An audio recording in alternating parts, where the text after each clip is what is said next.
What's going on, PINGAS Masters? My name is Raven Juukurogi, and yes, we are fucking back, and I was delayed the whole thing on Valentine's Day because I just couldn't get the right timing, you know? So, I just decided, you know what would be fun to do on Valentine's Day?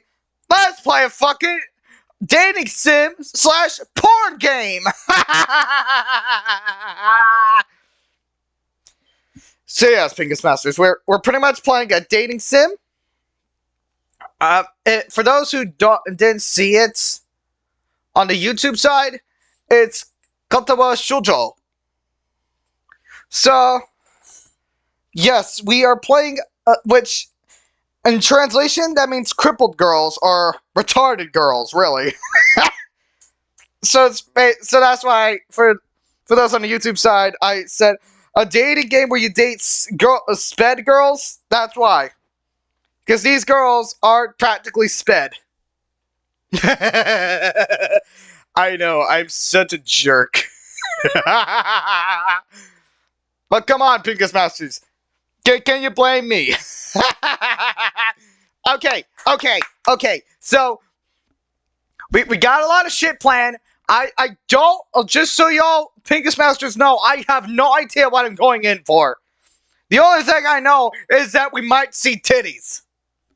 So I turned off the adult content in the game. So then I could just play through the game in all of its uncensored glory. I swear I am not a pervert. Okay, that sounds kind of counterproductive. But hey!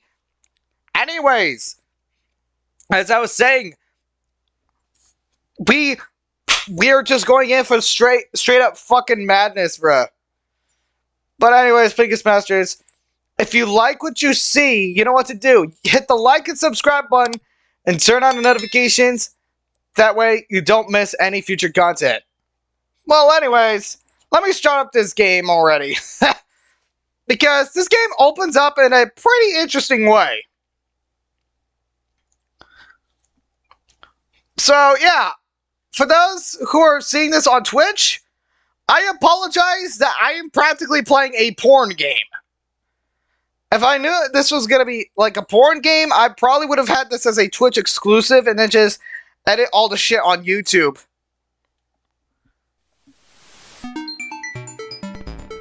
Okay, so nice. Okay, so it looks good. You hear the music? Okay then, let's fucking do this shit! Oh god! Yeah, I decided to ditch the overlay for this. I was originally gonna use it, but I just decided, fuck that shit. We're going old school, bruh. We're going back to my roots. We're going back to my roots for this. And this is just so the stream could run better. But yeah. Who's ready to see some fucking titties? Let me know in the chat. That was my Master Shake impression. And I'm fully aware that it sounds like absolute shit, and it sounds like absolutely nothing like Dana Snyder. Anyways, let's start.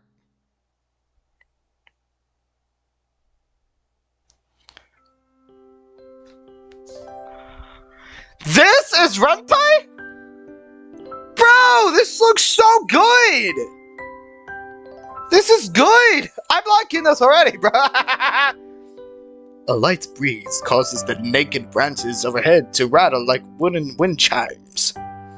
This is a popular retreat for couples in the summer.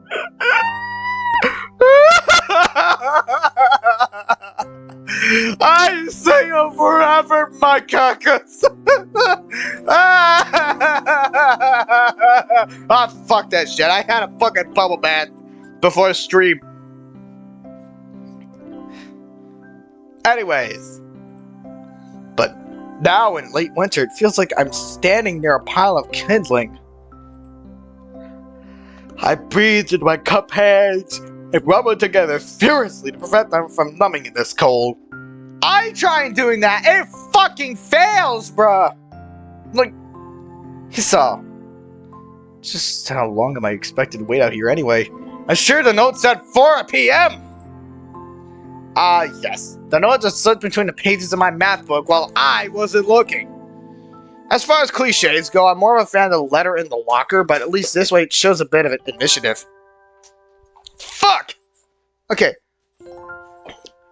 Anyways, it might get a little hot and steamy, so I might as well... Man, the shirt's fucking itchy, bro. I'm gonna take this off, bro.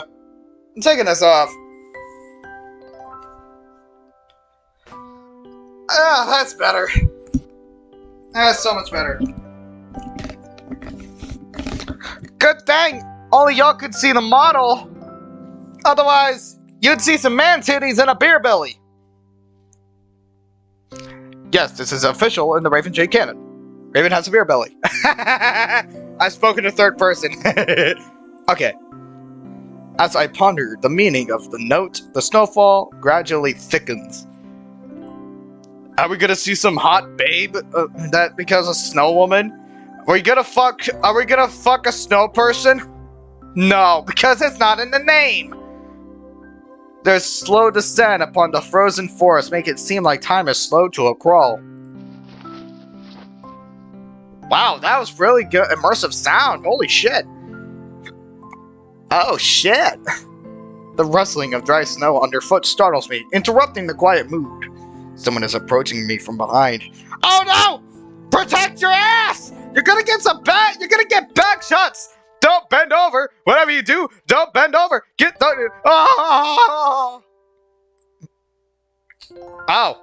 I thought I was gonna get back shots. You saw? You came? I hesitate, eating barely audible question. However, I recognized the owner of that daintily voice instantly. I feel my heart skip a beat. A voice. I've listened to hundreds of times, but never as more than an eavesdropper to a conversation. I turn to face this voice, the voice of my dreams, and my heart begins to race. A black-haired girl. Iwanako, I got a note telling me to wait here. Was it yours? Damn it, I spent all afternoon trying to come up with a good line, and that was the result. Bro, you failed. You had one job and you fucking failed. You have failed in life, my friend. You are a sad piece of fucking shit. You're a sad piece of shit. Jesus Christ. Pathetic. Right you are, Kaka. Yes, I asked a friend to give you that note. I'm so glad you got it. A shy, joyous smile that makes me so tense I couldn't move a muscle, even if I tried, except my dick. My dick has risen. Hallelujah.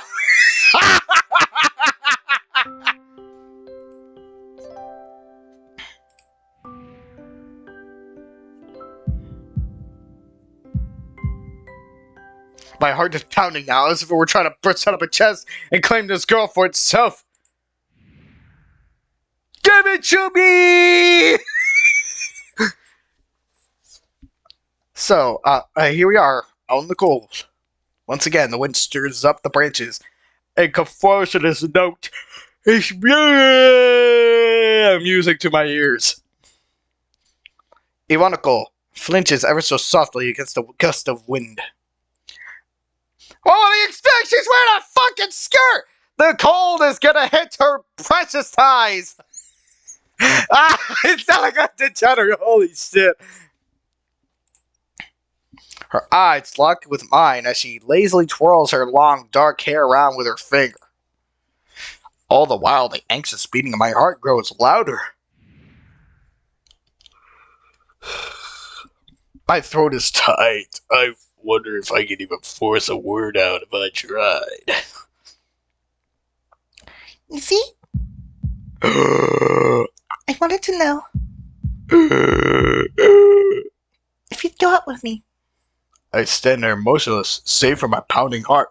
How much you want to bet that this is a dream? I want to say something in reply, but my vocal cords feel like they've been stretched out beyond the breaking point. You saw? I tried to reach to try to massage my throat, but it only sends spikes of blinding pain along my arms. Poor girl, she thinks he's rejecting her, but he's just so tense. He is so! My whole body freezes safe from my eyes, which shoot up in terror.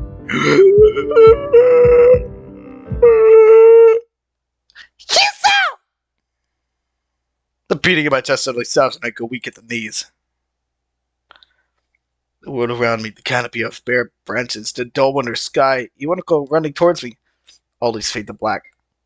He's having a fucking seizure! The last things I remember before slipping away are the sounds of Iwanako screaming for help at the incessant clatter of the branches above. He's prone to seizures!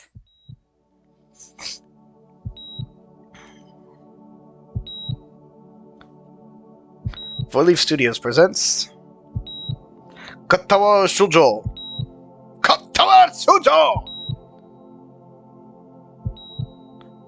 Inspiration, Reita. Bro, this animated intro! What? This is so good! What the fuck? Holy shit! What the shit? Look at this!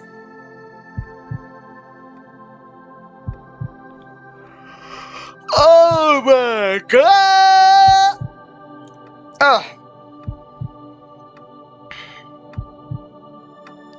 Delta, right? Some other enemies. Delta. Seatbelt Crude, Studico. Just take the time to admire the absolute cinema for. It was a heart attack!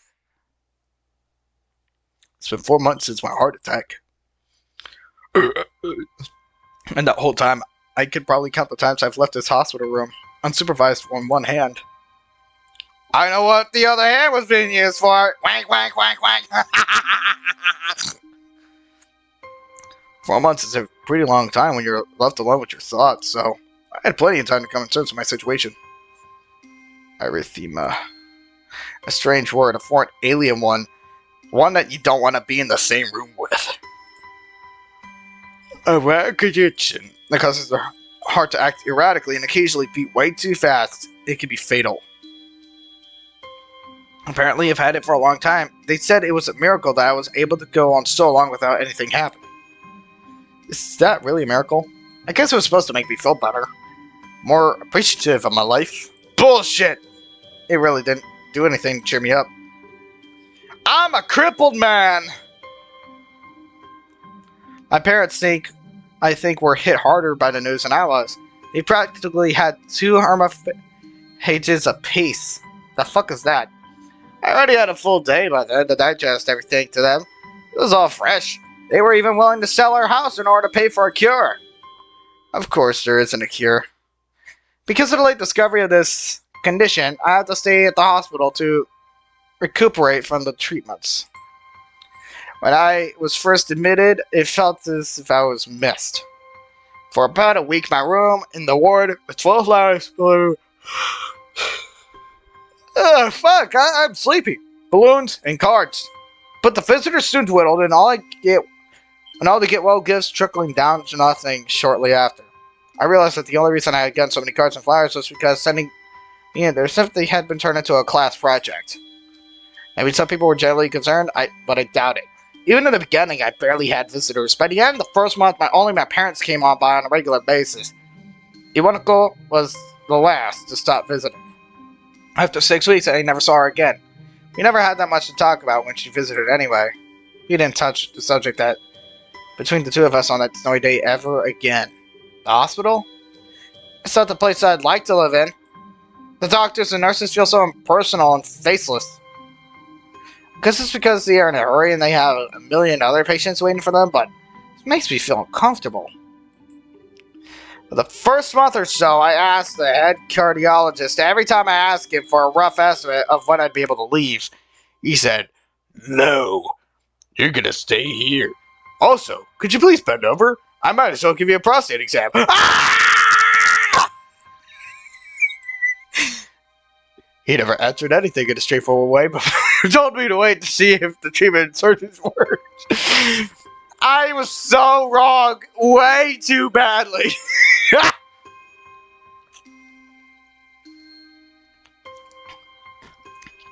I swear, I'm not a lewd tuber, I'm a crude tuber. So I idly observed the scar that those surgeries had left on my chest and slowly changed its appearance over time, thinking of it as some kind of omen.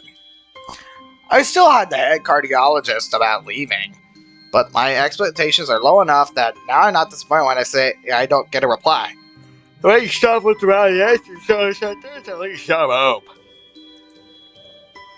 At some point, I stopped watching TV. I don't know why, I just did. Got bored because there was no trending channels! Maybe it was the wrong kind of escapism for my situation. I started reading instead. There's a small library at the hospital, though. It was more like a storeroom for books. I began reading my way through it, one small stack at a time after consuming them. I would go back for more. I found I liked reading, and I think I even became a bit addicted. I started feeling naked without a book in my hands. Where are the books? My dick! It's falling out! Oh! No! I'm naked! My dick is flying all over the screen! Oh! No! Stay away! Stay away! Don't look at my dick! Don't look at my penis! Don't look at my penis! But I loved the stories. That was what my life was like. The days became increasingly hard to distinguish from each other, differing only by the book I was reading. And the weather outside, it felt like time blurred into some kind of gooey mass I was trapped inside, instead of moving within. Well...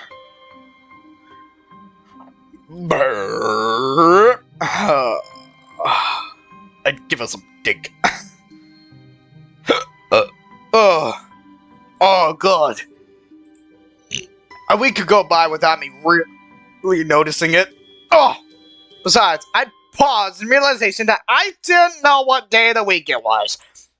But other times, all the things that surround me would painfully crash into my consciousness, though the barrier of a nonchalance I had set up for myself.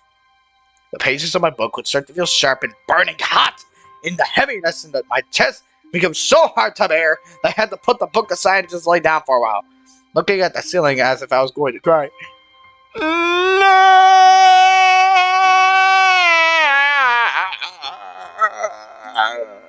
But that happened only rarely. And I couldn't even cry. Today the doctor comes and gives me a spell. He seems excited, but not very. It's like he's trying to make the effort to be happy on my behalf. He was giving me bullshit. My parents are here. It's been a few days since I last seen them. Good for nothings. Both of them are you and sort of dressed up. Is this supposed to be some kind of special occasion? It's not a party. There's this ritual the head cardiologist has. He takes his time sorting his papers, then setting them aside as if to make a point of the pointlessness of what he just did. And he casually sits down on the edge, on his fat ass, of the bed next to mine. He looks at me in the eyes for a moment. Hello, Yuzo. How are you today? I don't answer him, but I smile a little back at him. I believe that you can go home. Your heart is stronger now, and with some precautions, you should be fine. We have all your medications sorted out. I'll give your father the prescription. The doctor hands a sheet of paper to my dad. whose expression turns wooden as he reads it quickly. Is this drugs? So many. I take it from his hand, take a look at myself, feeling numb. How am I supposed to react to this? The absurdly long list of medications staring back at me from the paper seems insurmountable. They all blend together in a sea of letters.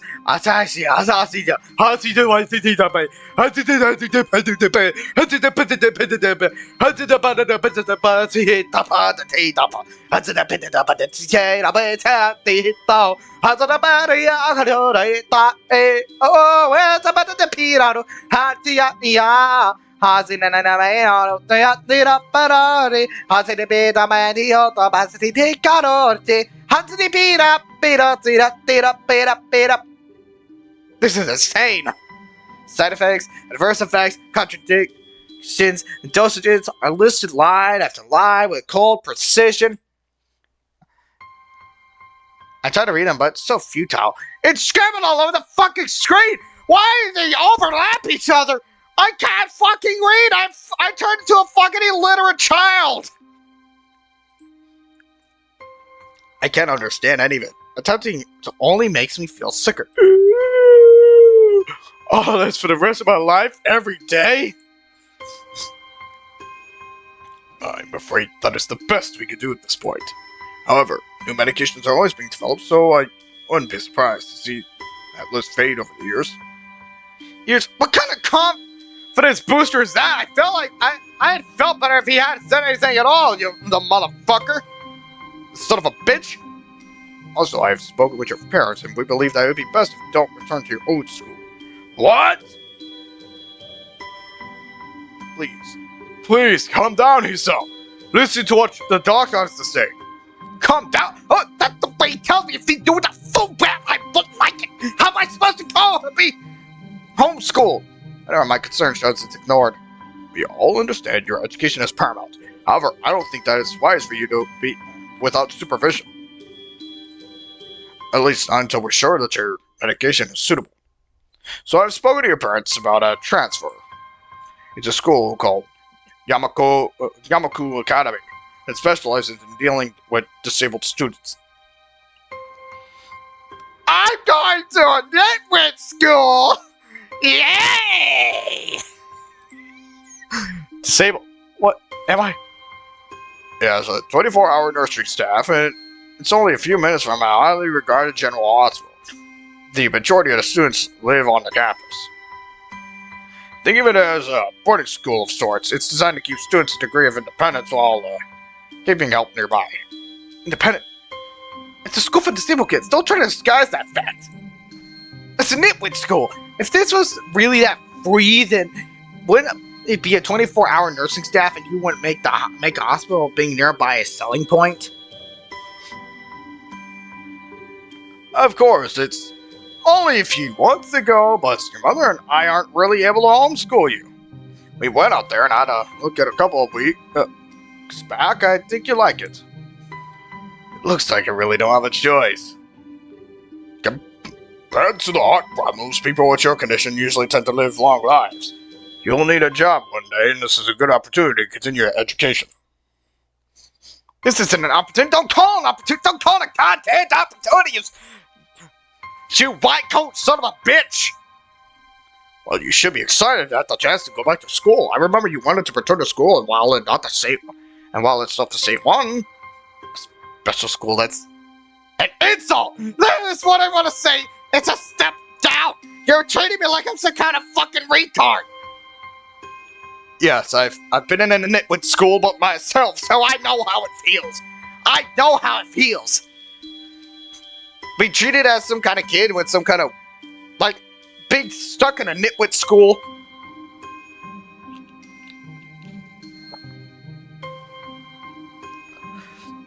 But hey, it's funny shit, okay? It's not what you think. All the students here are pretty active in their own sort of way. No! It's geared towards students that can still get around and learn, but just need a little help in one way or another. No, that's That's Sped! I'm a Sped kid! No! Your father's right. And many of the graduates of the school have gone on to do amazing things. A person doesn't have to be held back by their disability. One of my colleagues in another hospital is a graduate. I don't care. A person that doesn't have to be held back by their disability? That's what a disability is! I really hate that something so important was decided for me, but how can I do about it? A normal life is out of the question now. It's funny, I always thought my life was actually kind of boring, but now I miss it. I want to protest. I want to blame the lack of reaction on shock or fatigue. I could easily yell at something now, something about how I could go back to school anyway, but no! I don't say anything. Like this, I know it's futile. I look around the room, feeling very tired as shit. The hospital doctors, my condition, everything. I don't see anything that can make me feel any different. There really isn't a choice. I know it. I know this, but thought of going to a disabled school. What are those even like? As much as I put a positive spin on this, it's very difficult. I highly imagine that the kids would go like,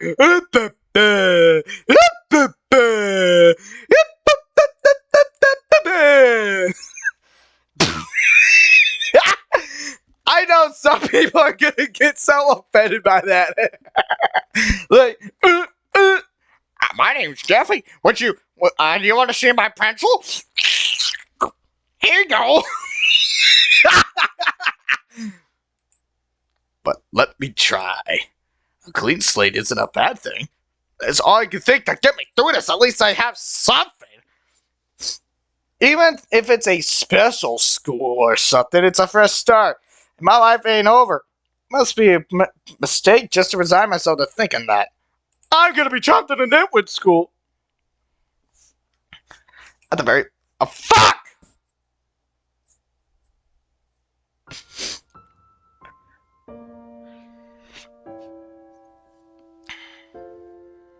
Act 1. Life expectancy. There's acts? That's a real picture! Bro, why does he look so good? This gate looks too pompous for what it is. In fact, the gates in general seem to do that, but this one is especially so. Look how over the top this is. This looks like one of those pompous schools you see in fucking Matilda. Like, you would have to be extremely rich just to get your ass in these schools, but they say it's free! They say it's free! How the fuck is this shit free? This looks way too pompous. Like, it's a total private school. I know, I said the word retarded before. People say it's outdated and offensive. Bro, shut the fuck up. If you don't like the humor, then get your dumbasses out. Red bricks, black wrought iron, and gray plaster assembled to a whole that didn't feel welcoming at all. I wondered if it looks like what a gate for a school should look like, but it couldn't really decide. Probably no. Of course, I didn't want to get stuck thinking about the gate for too damn long, so I decided to answer to the best place that felt surprisingly good. Moving forward feels good. I fucking love coming. You know, it's like way before, at least like a couple hours before stream, I took a little bubble bath. You know, just to get the load off. Because you can never, you can't relax unless you have a pretty good relaxation, you know? And I ended up getting like a melon burst scented bath soap, bubble bath soap.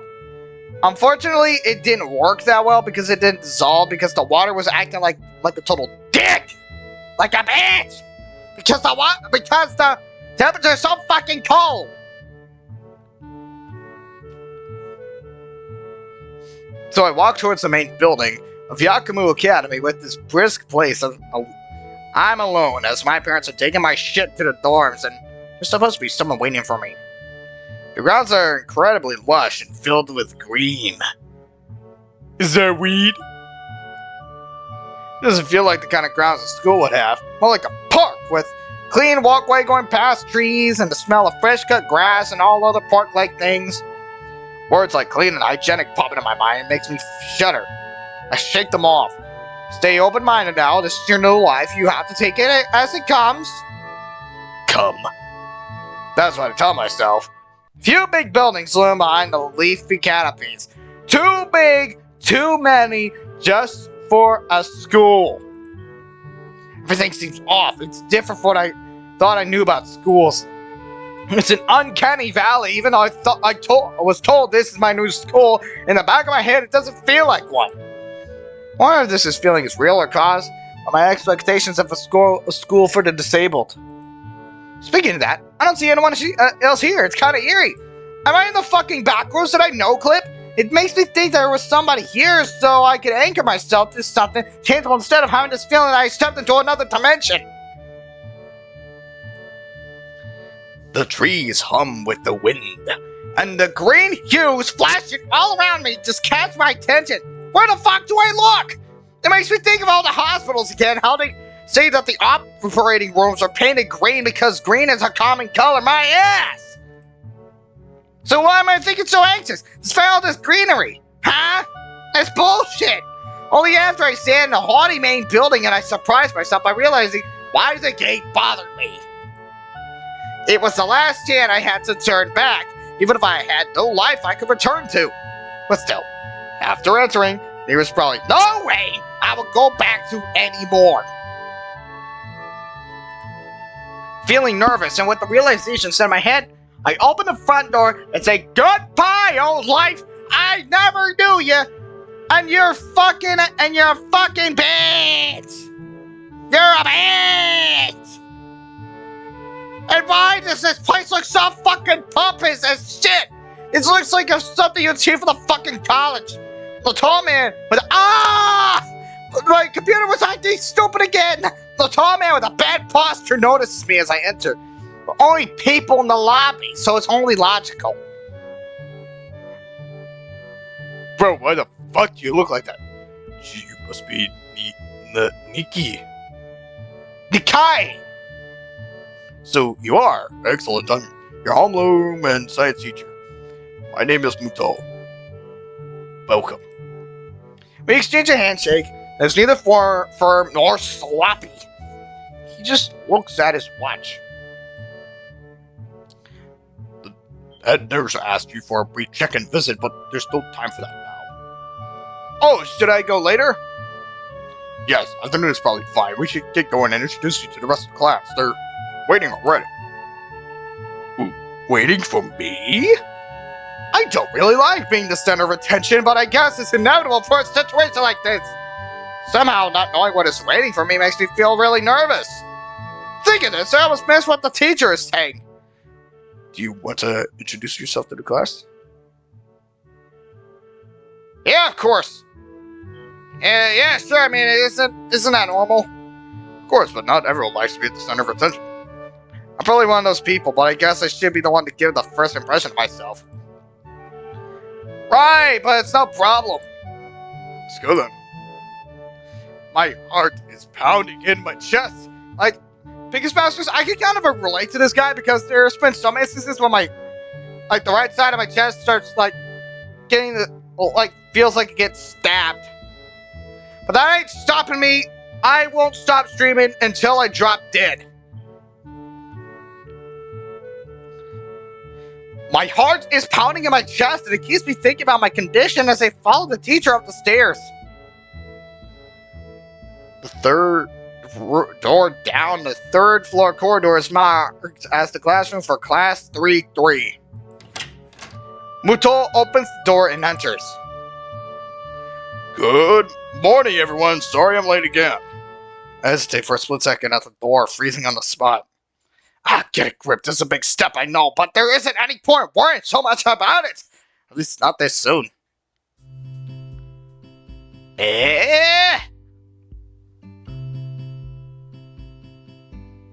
Why do they look cute? Why does everyone look so cute? I follow the teacher into the classroom and look around, partially so I won't have to meet the curious gaze of my new classmates. It's pretty spacious. The ceiling is unusually high, and there's a lot of space left over around here between the desks.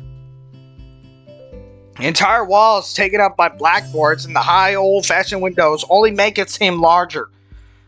Like, if I didn't know any better, I'd think this is a fucking house.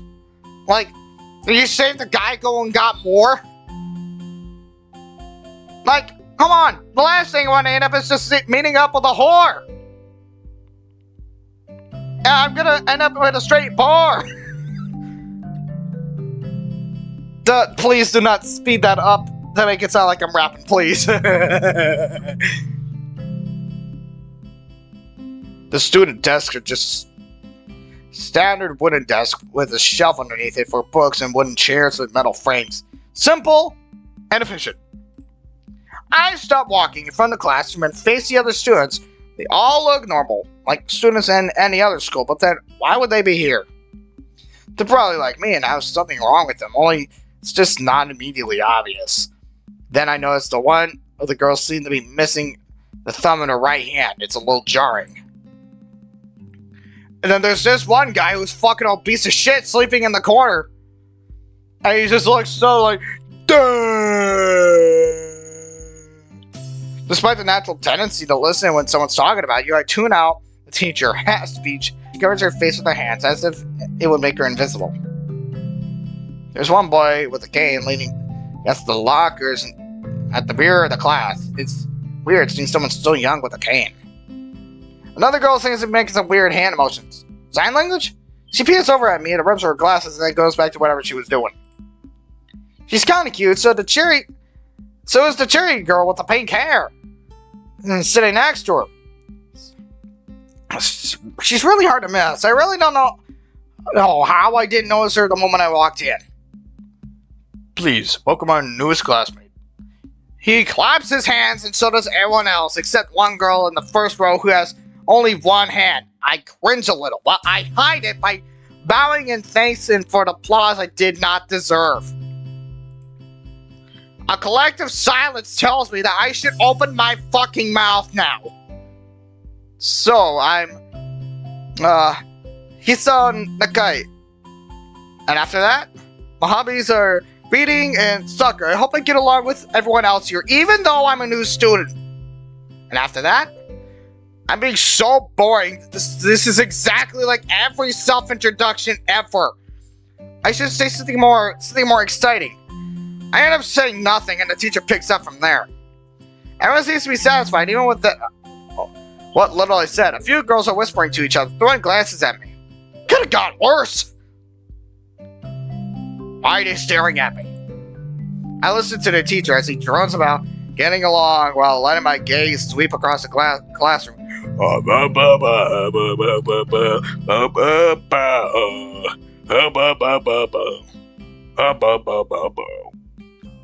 Everyone seems to be listening to him intently, and when he's done, they clap their hands again. This feels like a weird thing to do.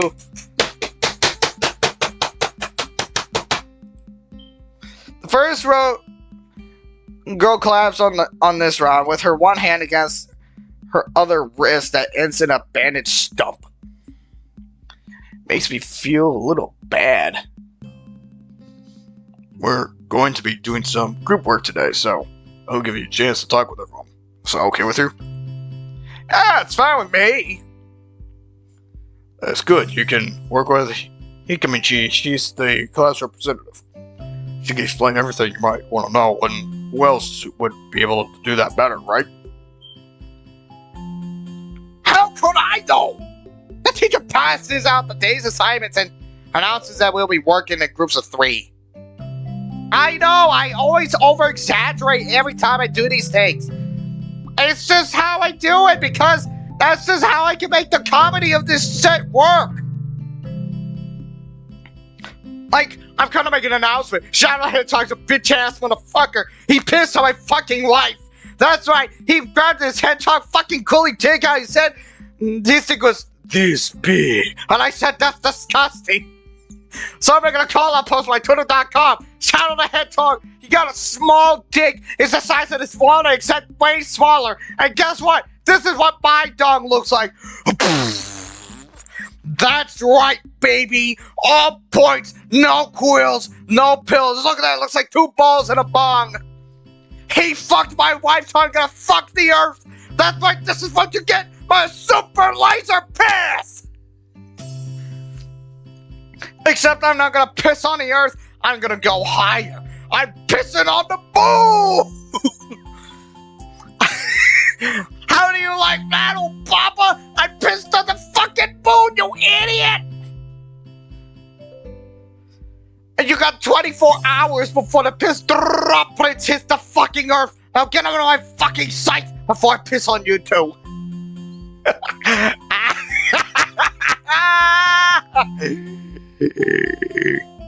Okay. It hits me that I don't know who Hikamachi is. Slow. The teacher seems to catch my helpless expression. Oh, right. Hikamachi is right there. Shizure Hikamichi. Hakamichi.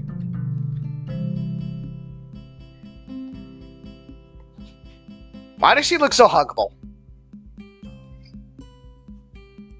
As she calls out her name, a cute, bubbly-looking girl with bright pink hair and gold eyes waves her hand at me.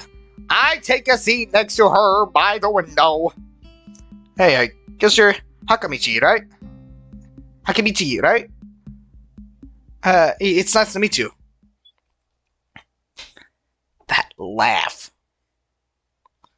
It's like she crossed her arms and just made them look bigger than they actually were. But I'm caught off guard by her laughter. Why does she sound so flirty? I ain't voice acting this, bro. My throat's too fucked up for that shit. So I'm only just gonna be reacting to what's being shown on screen. You know what? Fuck this. I'm gonna move on further to the side so y'all can properly see. I'm gonna check on the YouTube side. Yes, that's a little better. Go like that. And you know what? Fuck, I'm making myself smaller. I'm gonna make myself tiny, Raven, today, bitch. So y'all can end up reading it to yourselves, and then I get to react to it.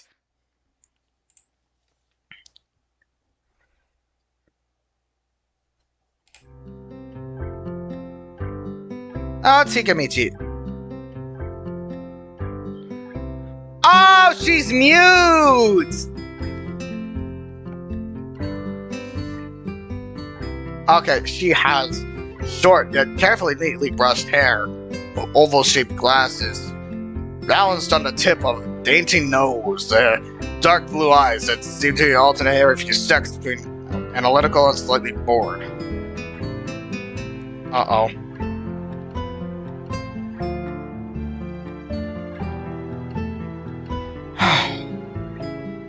Oh!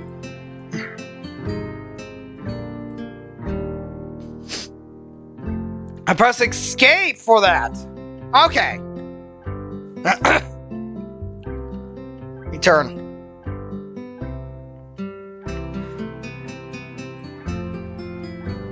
It's nice to meet you. Silence. Epilepsies. She immediately looked at Misha, who smiles and makes a few quick gestures with her. Hakimichi nods and makes a few gestures of her own.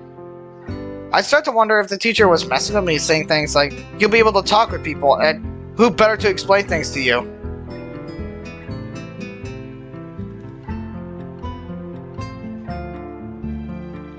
Bruh. She's got the same energy I do, like... She's just like me, for real, for real! She's deaf! I thought she was mute! She was deaf! She can't hear shit! She can't hear what I've said! So communicating with her is practically pointless, unless I get to go like that. With my hands. Just go, oh, take it down, get jutsu. That sounds so fucking racist. I was like, fire jutsu.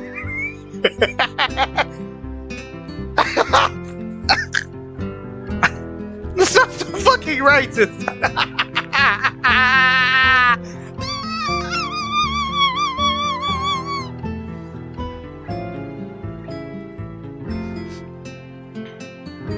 She's an interpreter, she says. Silence again.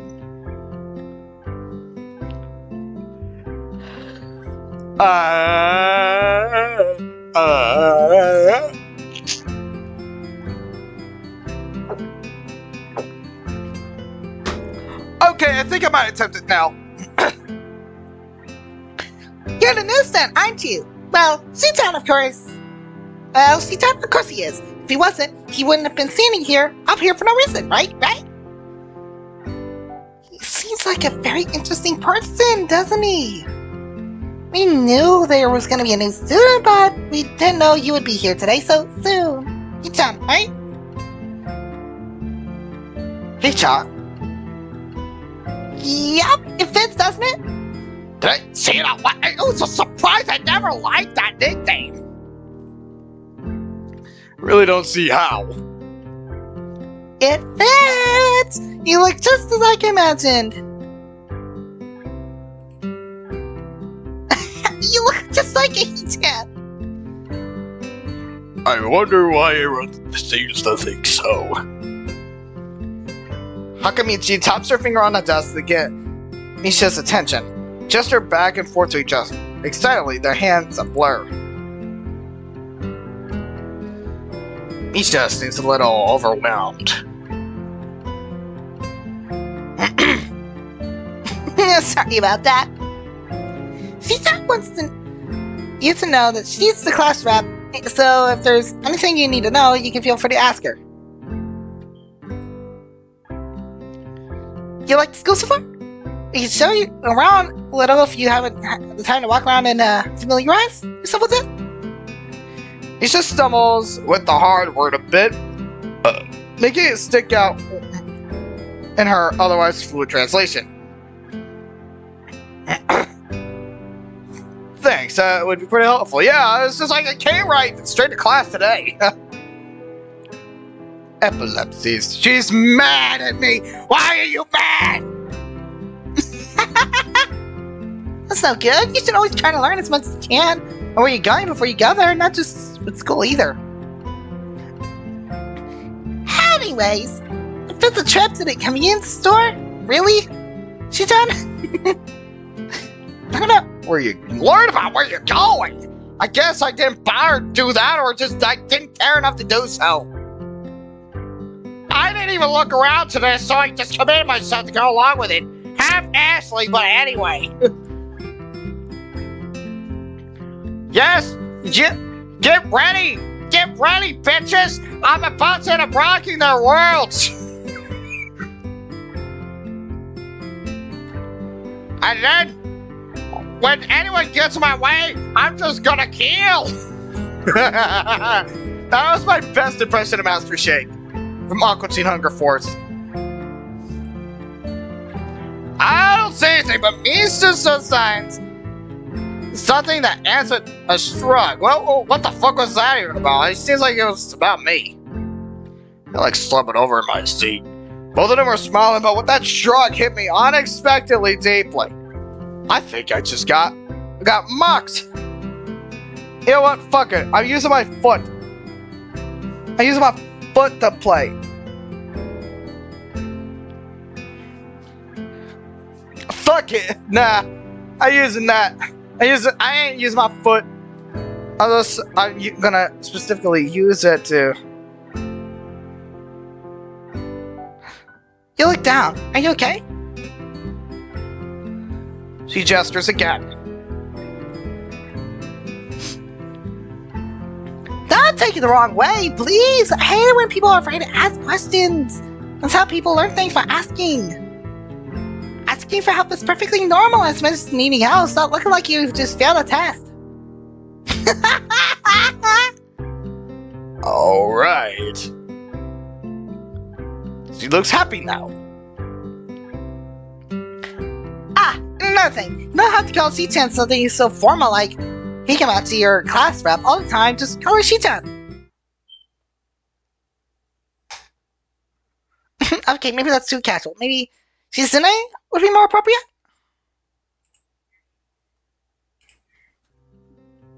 Yep, Shizune's fine.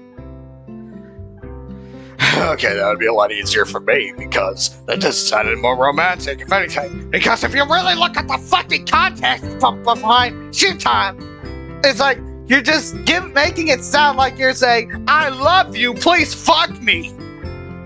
Or, I love you.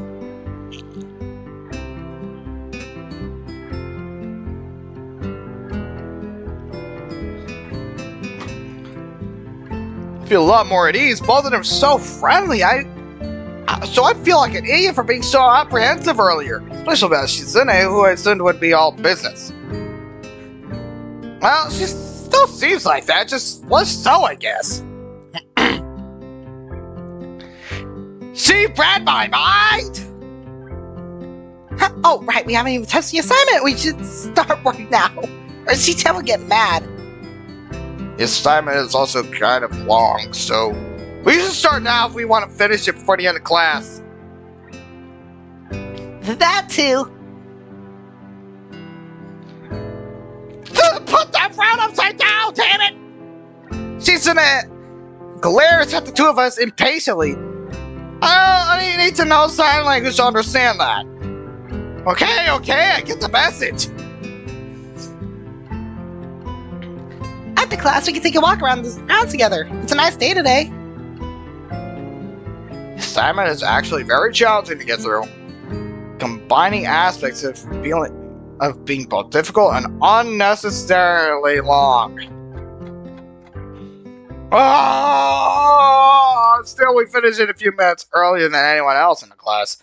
Despite our late start, Shizune and Misha are really capable. They're quite different, though. The class rep is so calm and professional as she looks, while Misha is a lot more playful and girlish, not to mention a little more easily distracted. She just like me for real. Except I'm more unhinged and more like a Looney Tune, like a fucking Adult Swim cartoon, like a walking Adult Swim cartoon, bruh.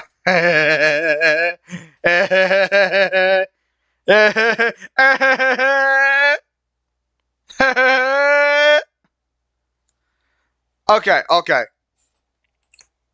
To be honest, the two of them did most of the work. I feel guilty about that.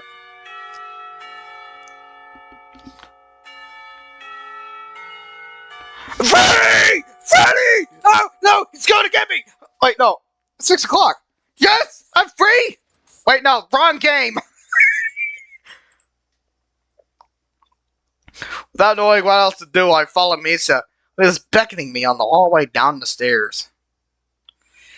We descend even below the lobby where I met Muto. Down the bottom floor. They're about to fuck!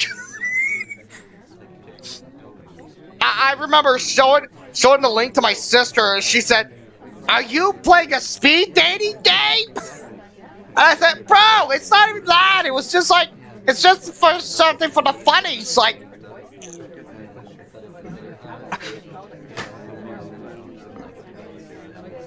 There's so much chatter. What's going on? What are they talking about? Just like everything in this school, the cafeteria seems too spacious and oddly modern in contrast to the classic exterior. Big windows open to the courtyard. That right? It's better than yours. Don't you wish your girlfriend was hot like me? Don't you wish your girlfriend was a freak like me? Don't ya? Don't ya? Don't you wish your girlfriend was hot like me? Don't you wish your girlfriend was a freak like me? Ah!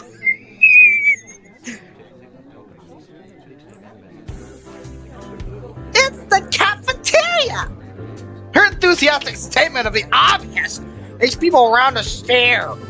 But Misha doesn't seem to care, so we proceed to the line. There's a rather long list of menu options, which seems great until I realize that many of them are so accommodable students who need special diets.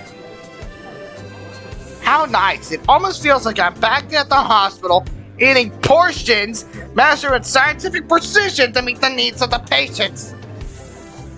I pick something at random and follow Shizune to the table, sitting opposite of her. As I nibble indifferently at the food I'd rather not eat, Misha pokes me in the side to get my attention and points to Shizune. I don't understand sides, so the point escapes me. Maybe looking at the person who talks to you is proper and polite.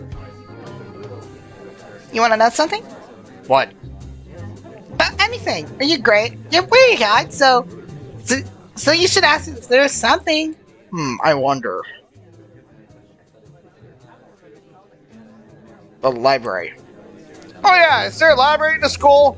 Lately I've been gone to reading a lot, so I'd like to check it out. I was not going to ask her about her deafness. Because, if anything, that's a bit too personal. Way too early! Isha gives a kind of frown. Makes it clear she doesn't consider reading a healthy hobby, and picks up with a smile again. There is! It's in the second floor. We can show it to you sometime. Thanks! I return to my food. While the girls talk between themselves.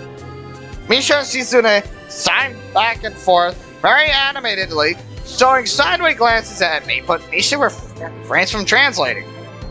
Maybe they were talking about secret girl stuff or something. Ara.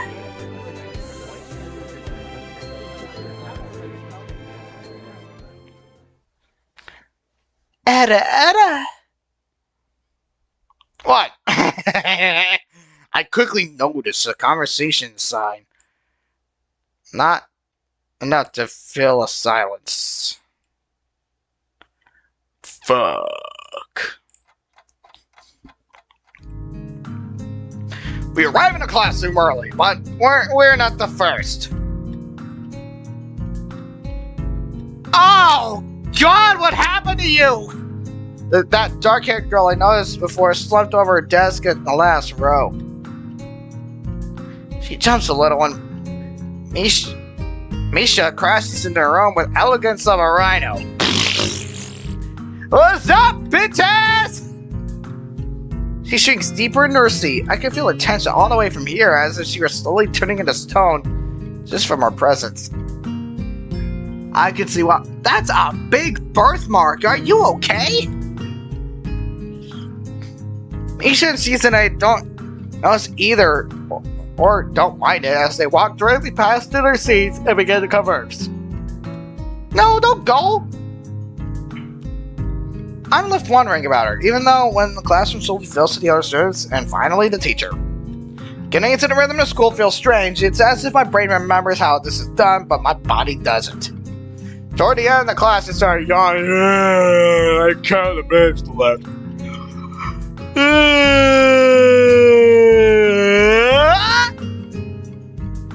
I should be this tired of my first day of school.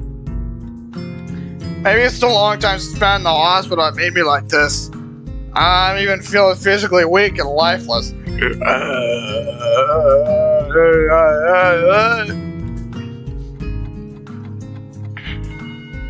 Before long, the final bell rings. Yes, my ass can go home. School's finally over for the day. Beside me, Misha and Shizune are having a short conversation. After a bit of deliberation, Misha turns to me.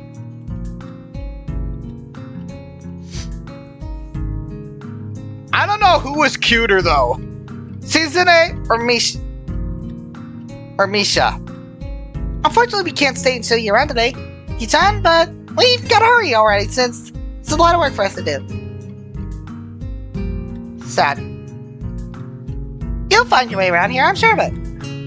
Oh, wait! The teacher said I had to see the nurse. Where do I have to go? So? Well, we can at least show you that much. Come on, the nurses have their own building, so we have to go outside. Fuck. I have to touch grass. Ew. You know what? Bruh. PINGAS Masters, I'm just gonna go and just get some cookies so I could just be right back.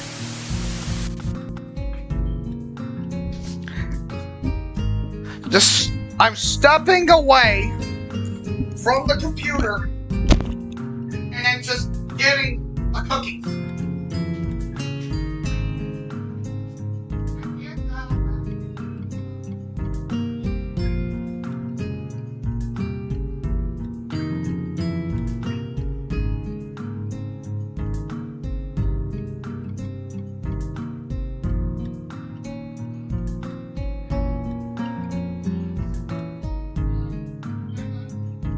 I don't know, shoot a few blanks, I don't fucking know.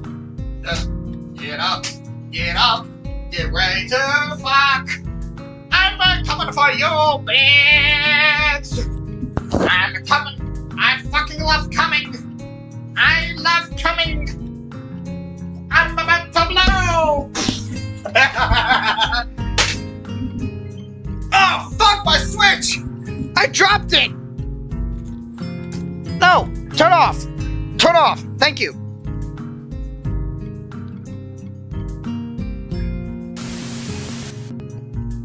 Okay, we're back. We're back.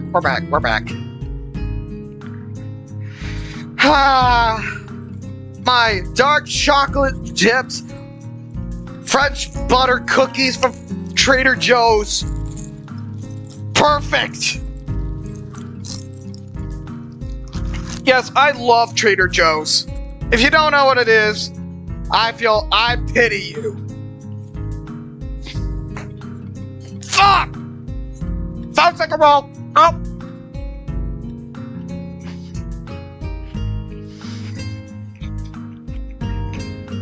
We joined the flow of students making our way down the stairwell and outside. But the girls find out the classrooms are the same hallway as ours.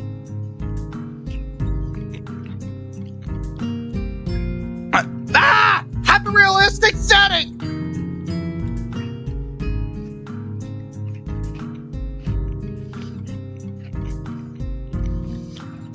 Let me check my Twitch.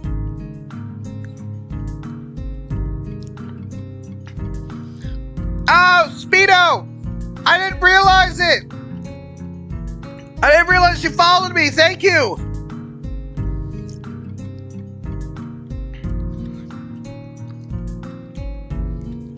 Anyways, when we get outside, the girls make their way to the smaller building right next to the school. It's built in the same style, so it looks like it's actually part of the main building. Oh, for a second there, I thought they overlapped the text box.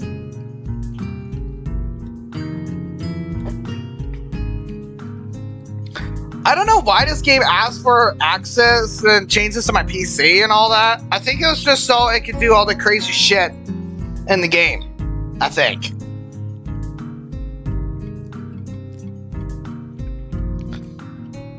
This is the auxiliary building right here. There's a lot of official and important stuff inside, like the Yamaku Foundation office, or the nurse's office. They even have a swimming pool. Swimming pool? How is that official? Angry face. Don't be silly, Hitan. It's for physical therapy, of course. Anyway, all the nursing staff facilities are in there too, and the nurse's office is on the first floor. You'll be fine from here, right? We'll be going then. See you tomorrow. Yeah, thanks, bye. What a couple of weirdos. The whole building for stuff that has nothing to do with the actual education. I guess it's necessary for a place like this. Ah! Creepy setting! Limitable spaces! I'm in the back rooms again, goddammit! I walk in, hoping this will be the only quick visit, like the teacher said. 2 nurses, 1 catheter. Oh no! Oh no! He fell down! Quick! Get the catheter! On the white door on the left is a green cross. Next, with text, Head Nurse! Get your ass in here on the nameplate. A voice from the inside responds to my knock almost immediately, but I can't quite snake it out. Sounded a bit like an invitation to open the door, so I invite myself further in. Yes? The room is not large and smells strange. A friendly-looking man turns around on his office chair as I enter. When you think nurse, most people think, oh, it's a woman. No, men can be nurses too, dumbass. His desk is neat and tidy, but the bin under the table is overflowing with used medical utensils, and there are at least a dozen coffee cup rings lingering on the desk. Hello there, what could I do for you today? He is a young looking, sort of rugged, but the dimples on his cheeks wash that impression away as he smiles. Oh! Oh! Oh! Why is this go so hard, bro?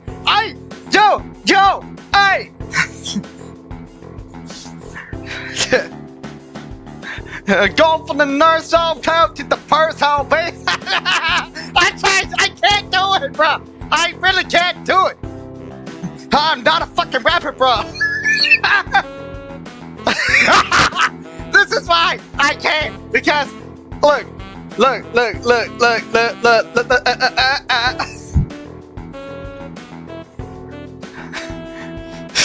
I just can't rap, okay? No matter how I try.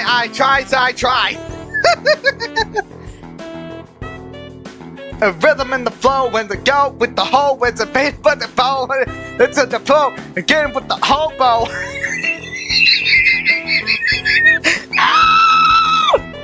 I sound terrible! It's like,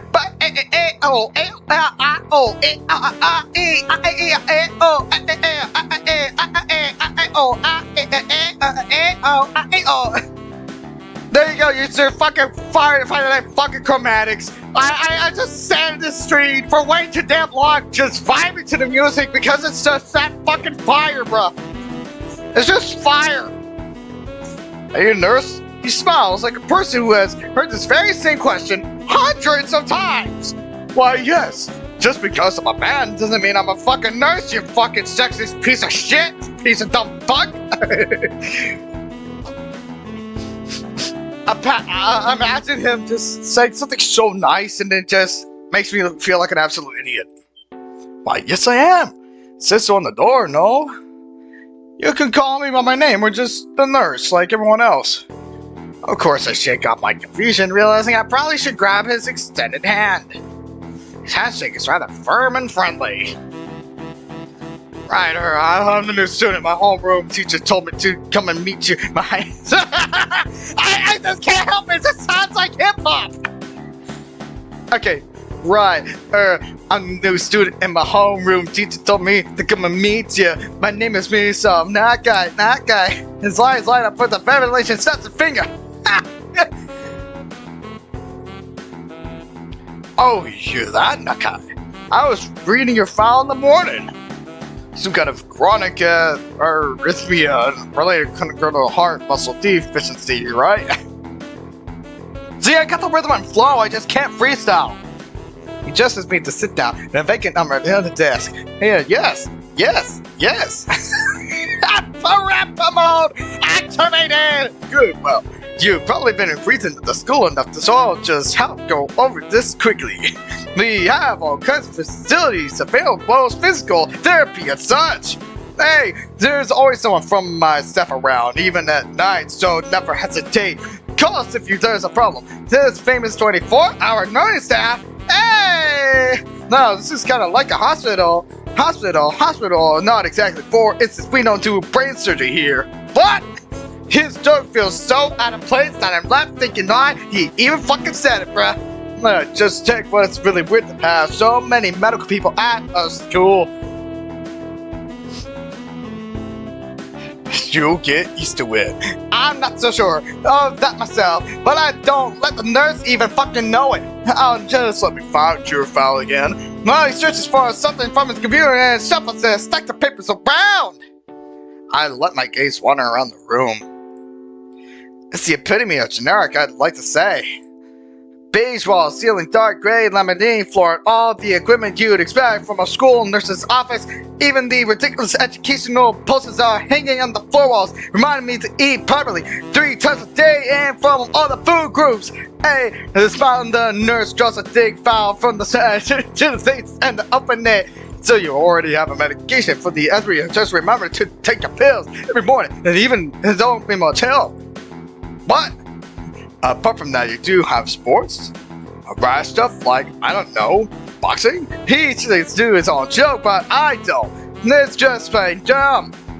Well, I play soccer occasionally with some classmates. Alright, I'm afraid I'm gonna have to recommend you to refrain from doing that.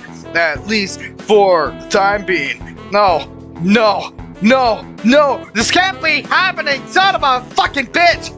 By like a reaction makes him raise an eyebrow, but really I'm not too bothered by him forbidding me to kick a ball around. I want to kick some balls!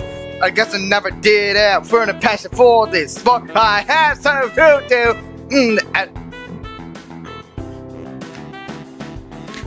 Any kind of concussion, right? Be very dangerous to your heart. Just risking another attack is not a good idea. What's the biggest one cause? Some concussion to the chest area. There is no mention of the cause in your papers. Not exactly. Not exactly. No. I just got a girl. She asked me out. I just stood cut. I didn't know.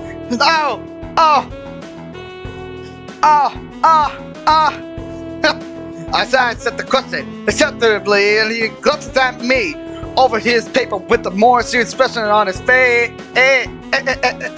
Still, you need to keep your body healthy, so exercise could do you some good.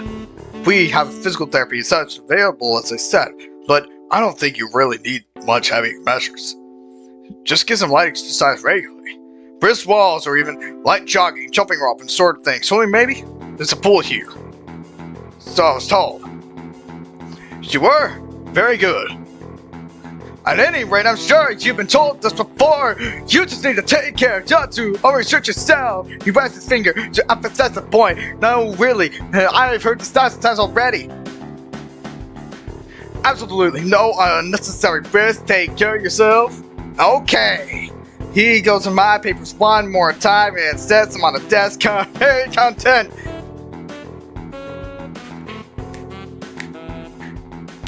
Good, that's it then. Come meet me anytime if you need something. Okay.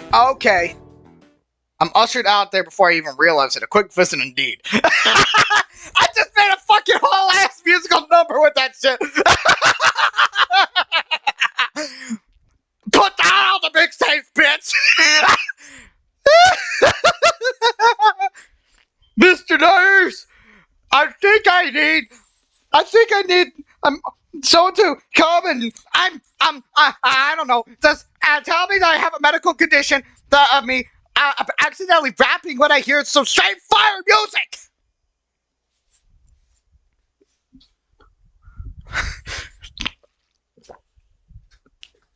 Most people are probably gonna end up remembering that entire gag. How much you want to bet that they're gonna start thinking of that one gag?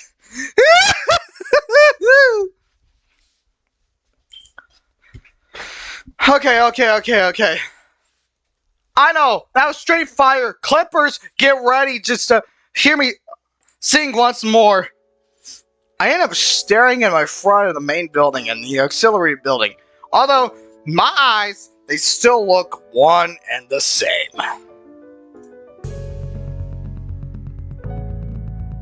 But it's with all the music in this game is straight fire! Like, oh! Oh!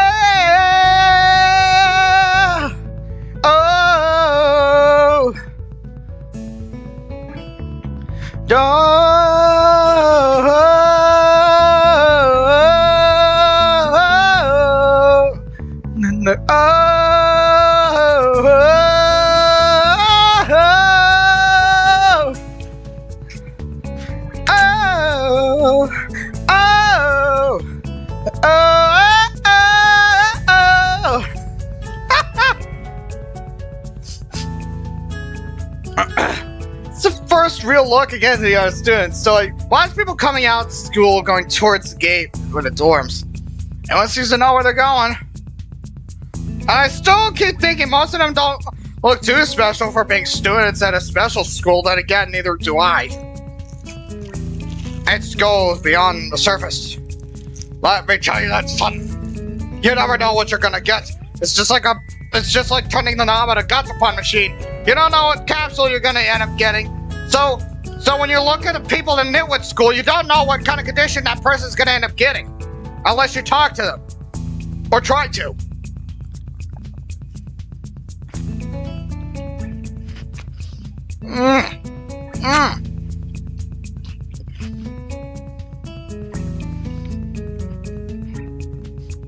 Does that make me one of them? One of us. Let's go show a Gary prevent me from getting lost.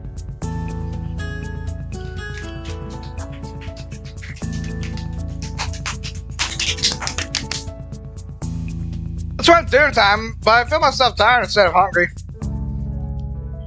The weirdness in me only grows as I trudge towards the dorms, set a little way apart from the main building complex. There's a garden of sorts between the school and the dorms, shrubbery, flowers, and that overbearing smell of fresh-cut grass that fills the atmosphere. Why does this feel like a college? It dawns on my tired-ass mind that the smell feels novel because I haven't been outside at all for so long. What's this graffiti doing on the wall? The dorm building is big and made of red brick.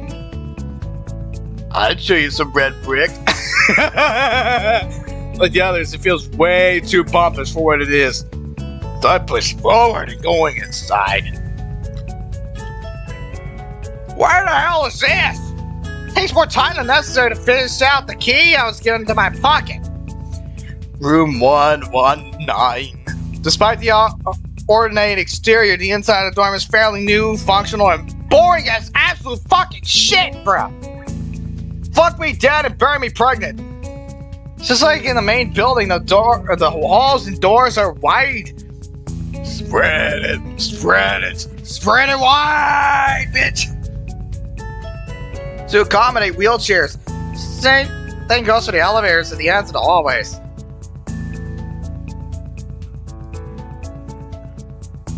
Stride.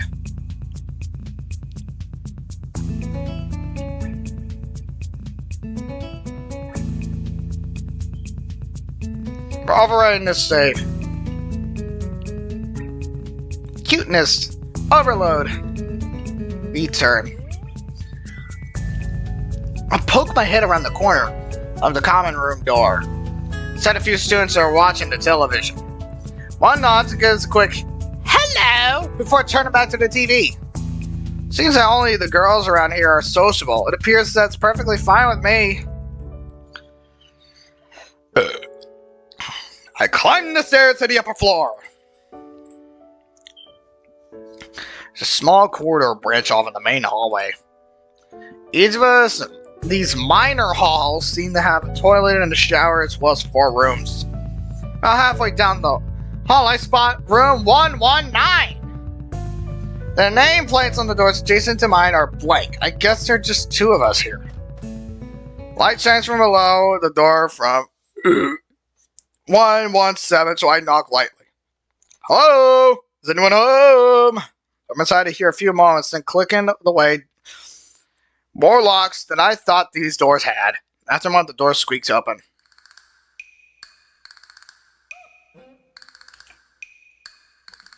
Out of the loop. A bespectacled boy is standing in the doorway. He's looking at me very intently, though he has extremely thick eyeglasses. Who is it? Who is it? Blind? No, at least not completely. Why would he have eyeglasses if he was?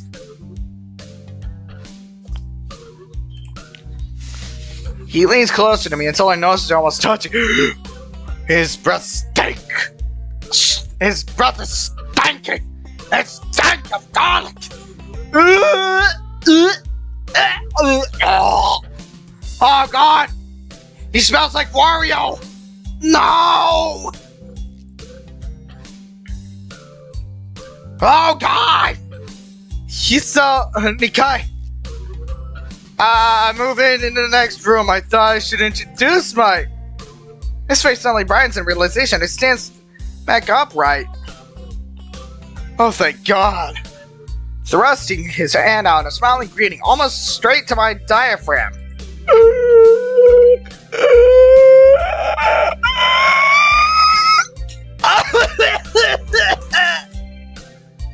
Oh, sup, dude? Name's Kenji. Hi. I take Kenji's sweaty ass hand and shake it. Still a little rattled by the sudden change of attitude and thank me and welcome. There's some suspicious looking people going in and out of my young room earlier.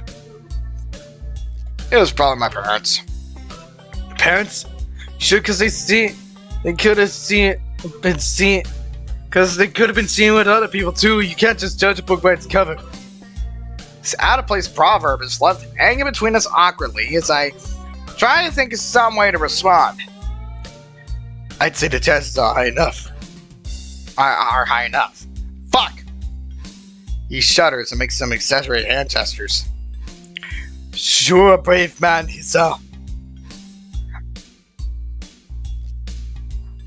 Me? I don't think I could trust the chances. The only one I trust is myself.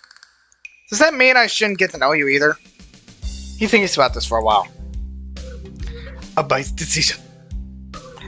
Damn, you're smarter than you look. Probably. You look like, I hope not smart. He squints his eyes and leans closer again, but I lean backwards to dodge it. Never mind, it doesn't matter. With that, he turns, fumbles around for a moment, and searches the door handle and shuts the door behind him. Legally blind. He's legally blind.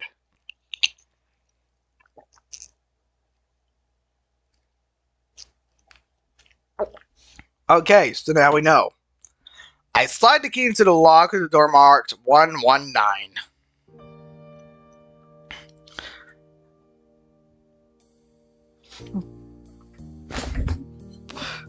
That looks like my bed except white. My bed has a splash of colors that you'd think I'm probably fucking gay as shit like a twink. I ain't no twink. Just so y'all know. I'm not into that. Besides, I got a bit of a beer belly. People think I have a dad bod. Anyways, bleak beige walls, white linen, a desk made of some type of light wood, ugly ass curtains. It's so much room and personal like my hospital room was. My bags are sitting in the front of my bed looking a lot emptier than I did this morning. The closet is sitting open, stocked with my clothes. Also seems like there are a number of school uniforms hanging there as well. Notice pinned to the sleeve in one of the shirts.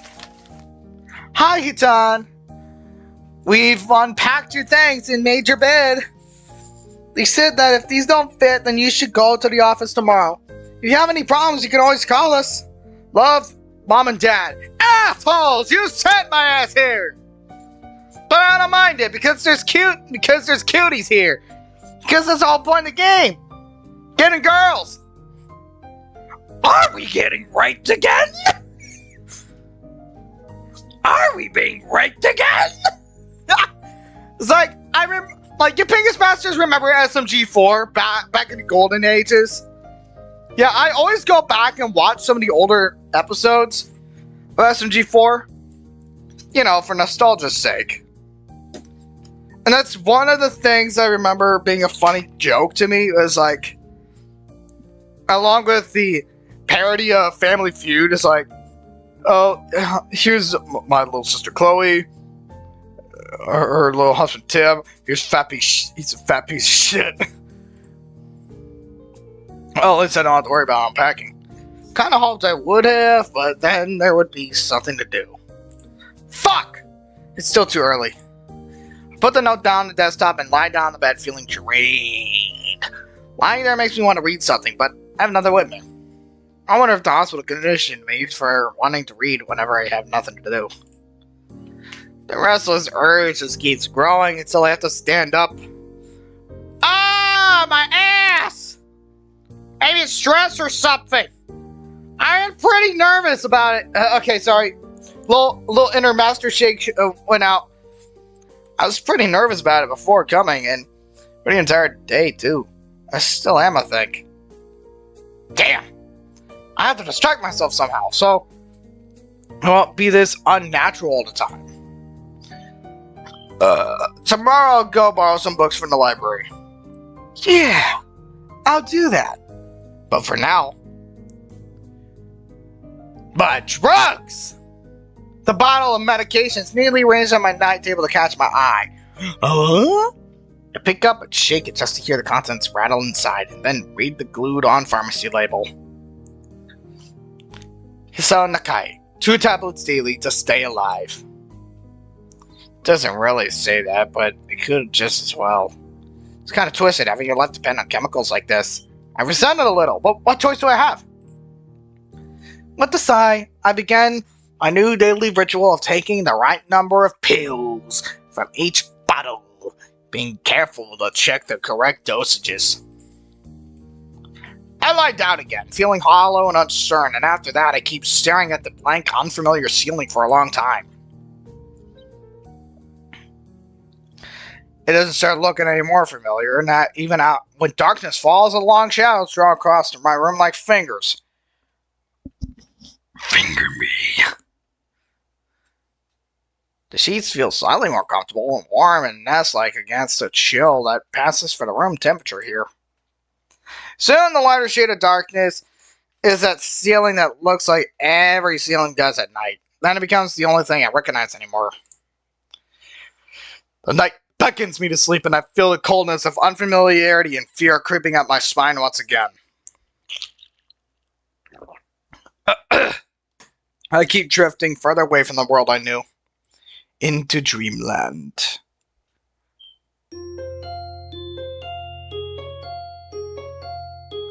Kata wa shoujo.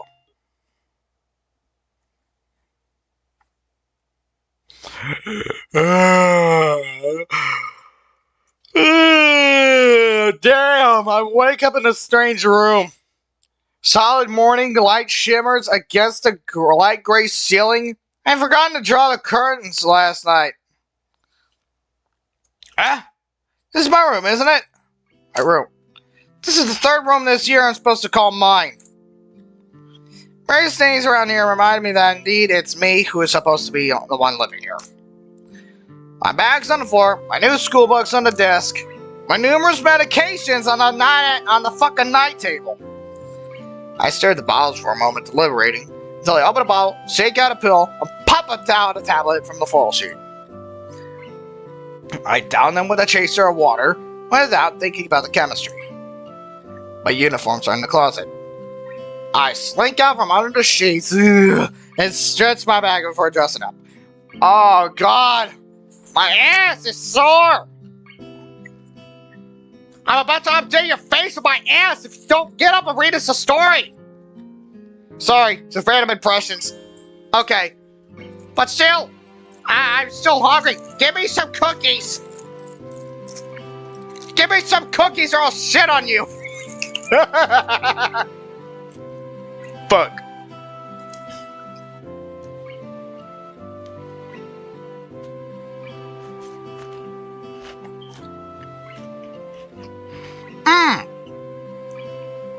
Fuck.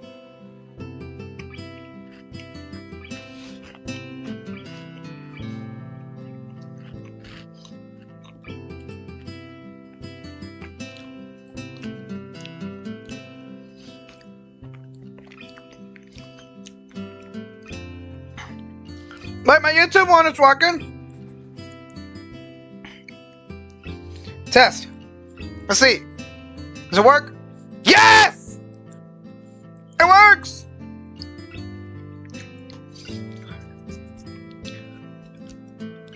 That means I can look at at everyone's chats, both on Twitch and YouTube.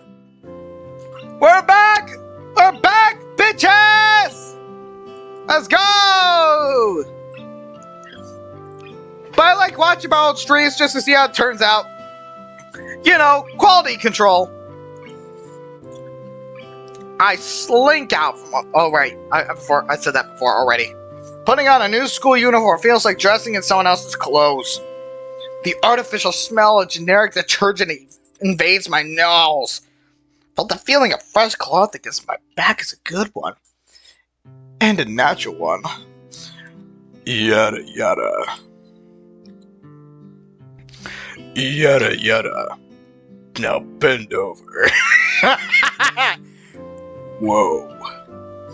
I sound sexy as fuck. Yada yada. Now bend over. It feels like a school uniform.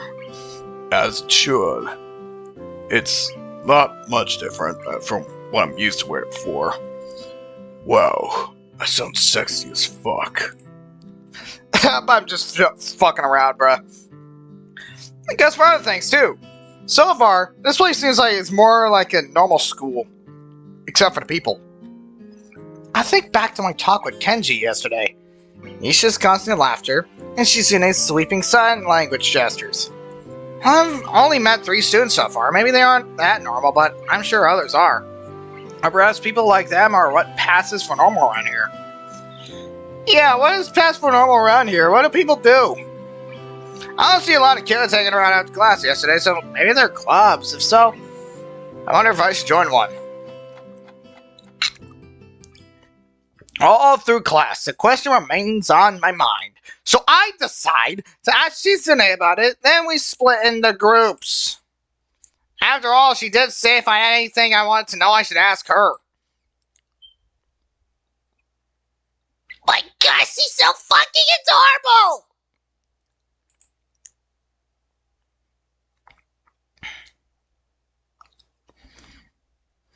She crosses her arms and shifts her gaze slowly to Misha, who looks more preoccupied with trying to grind the eraser on her pencil down so the top is perfect and evenly flat. Oh my gosh, she's so cute! She's so cute! Bro! Bro, she looks so huggable! Like, I want to give her a big hug. Like, give her a big hug and kiss, you know? She's so cute! She's so cute! She's so cute, bro!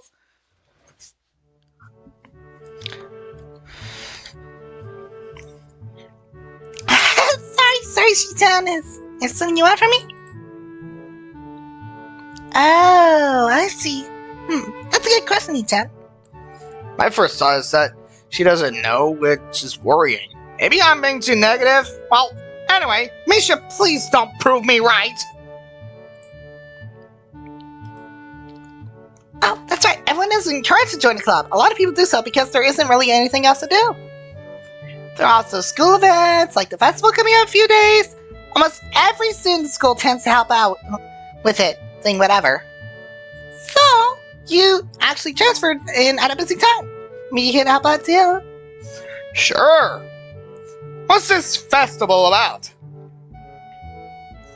Misha freezes. I don't know, Hichan. The truth is, it's a local event, and I'm not from this area, so...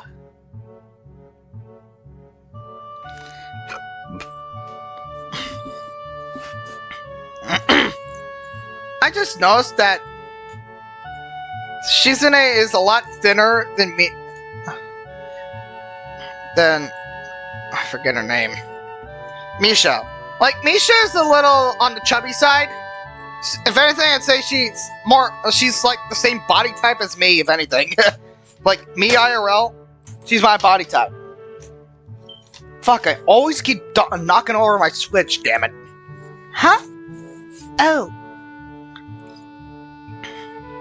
Who cares? Isha puffs out her chest as she shouts Shizune's words at me with a disproportionate amount of pride. Too loud, I could see heads turning to look in our direction. What have you done? You got people staring at us in all directions! And your pink hair and your cherry-colored hair doesn't help either! People are staring at us! We're being surrounded! Oh no! I am people-phobic! I'm surrounded at all angles! Help! Help! I'm getting invaded! My dick is getting pulled! No! It's a nightmare!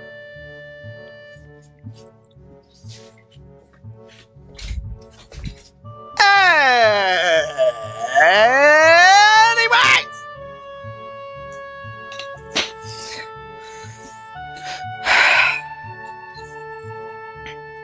Good thing that my gamer chair. Yes, I have a gamer's chair. Yes, I've been hearing people say it's a scam, but I like it. I like my gamer chair. It makes me feel cool, you know? And besides, I built it myself. I assembled it myself. Not so loud. Shizune gestures. Human beings evolve with each new generation. The ideals and beliefs behind the festival will never really change with time. That's about delicious fried food and amusing little games that you play to win prizes. The teacher clears his throat very loudly. Finally noticing where we are, Misha stifles a yelp and quickly quiets down. Shizune doesn't seem embarrassed at all, though brushing it off without a care. We are in the middle of class. You should stop working. That's right, C-chan. What? That's right, C-chan. Are you asking because you're interested in joining a club? It could have been my eyes playing tricks on me, but I think I saw a suspicious glance exchanged between them. Misha's tone has also changed, as though it does that every other word anyway. Yeah, I was thinking about it. Misha and Shizune look at each other again. I'm about to ask what they have in mind, but something dark flutters in my peripheral vision, catching my attention. Out of the corner of my eye, I see the girl with long dark hair get up from her desk and slip silently toward the door. It seems she was working with the night group, and no one seems to notice her but me. I glance at the teacher, who's also looking at dark-haired girl, go, why doesn't he say anything? Chan, is something wrong? Do I look as uneasy as I feel? Or is Misha just looking at me looking for the girl who left? No, nothing. She looks happy. Okay, well, like we were asking, so you don't have plans for lunch today, do you? I thought I could go to the library and pick up some books. Not really. You want to have lunch together then? Sure. Okay, Hichan, perfect. The rest of the class passes uneventfully. The girl with the long hair never came back. Before I have the time to put on any more thought to where she could have gone, the teacher informs us that it's time to stop working. Shizune looks more than a little annoyed that we had just barely managed to finish all our work on time. I'm just glad we finished it at all. It's not a contest or anything. She's still mad at me. Yes, it is, Hichan. Impossible. Really? Really. I never noticed this before. It's kind of funny how Misha is always moving her hands and signing not only everything she says, but what everyone else is saying at any given time. Honestly, it must be so Shizune can understand it. Her eyes dart back and forth between Misha's hands and me. I don't know who I'm supposed to be looking at. I'm talking to Misha, but then that might be wrong. Maybe I should face Shizune. I'm used to looking in the direction of the person whose voice I'm hearing, but really, Shizune can't hear me, but it would be disrespectful to talk to her only through Misha. Then again, isn't that what she's doing? No, she's at least looking at me. It's all very confusing. It'll take some time to get used to. not a contest because contests are competitions over a prize. If there's no prize on the line, it's not really a contest.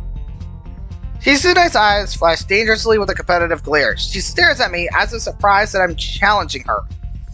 Then maybe this is a contest for her. I never noticed how dark and blue her eyes are. It's truly an alluring gaze. Are you sure, Hee-chan? Very sure. You're wrong, Hee-chan, because I don't want to be the slowest one in the class. Therefore, that's online, my confidence and my abilities, and the prize, the satisfaction of proving them. And then she laughs. Shizune pushes her glasses up the bridge of her nose in a very matter-of-fact way. I'd argue more, but the bell rings and she quickly gets up and picks up her bag. Look at me expectantly. I almost had forgotten that I was supposed to have lunch with them. Where do you want to eat? The cafeteria? So plain. Okay, let's go. Plain? Well, I guess at my old school I like to eat outside near the back of the building. It was a good spot, but I didn't find it until near the end of my freshman year.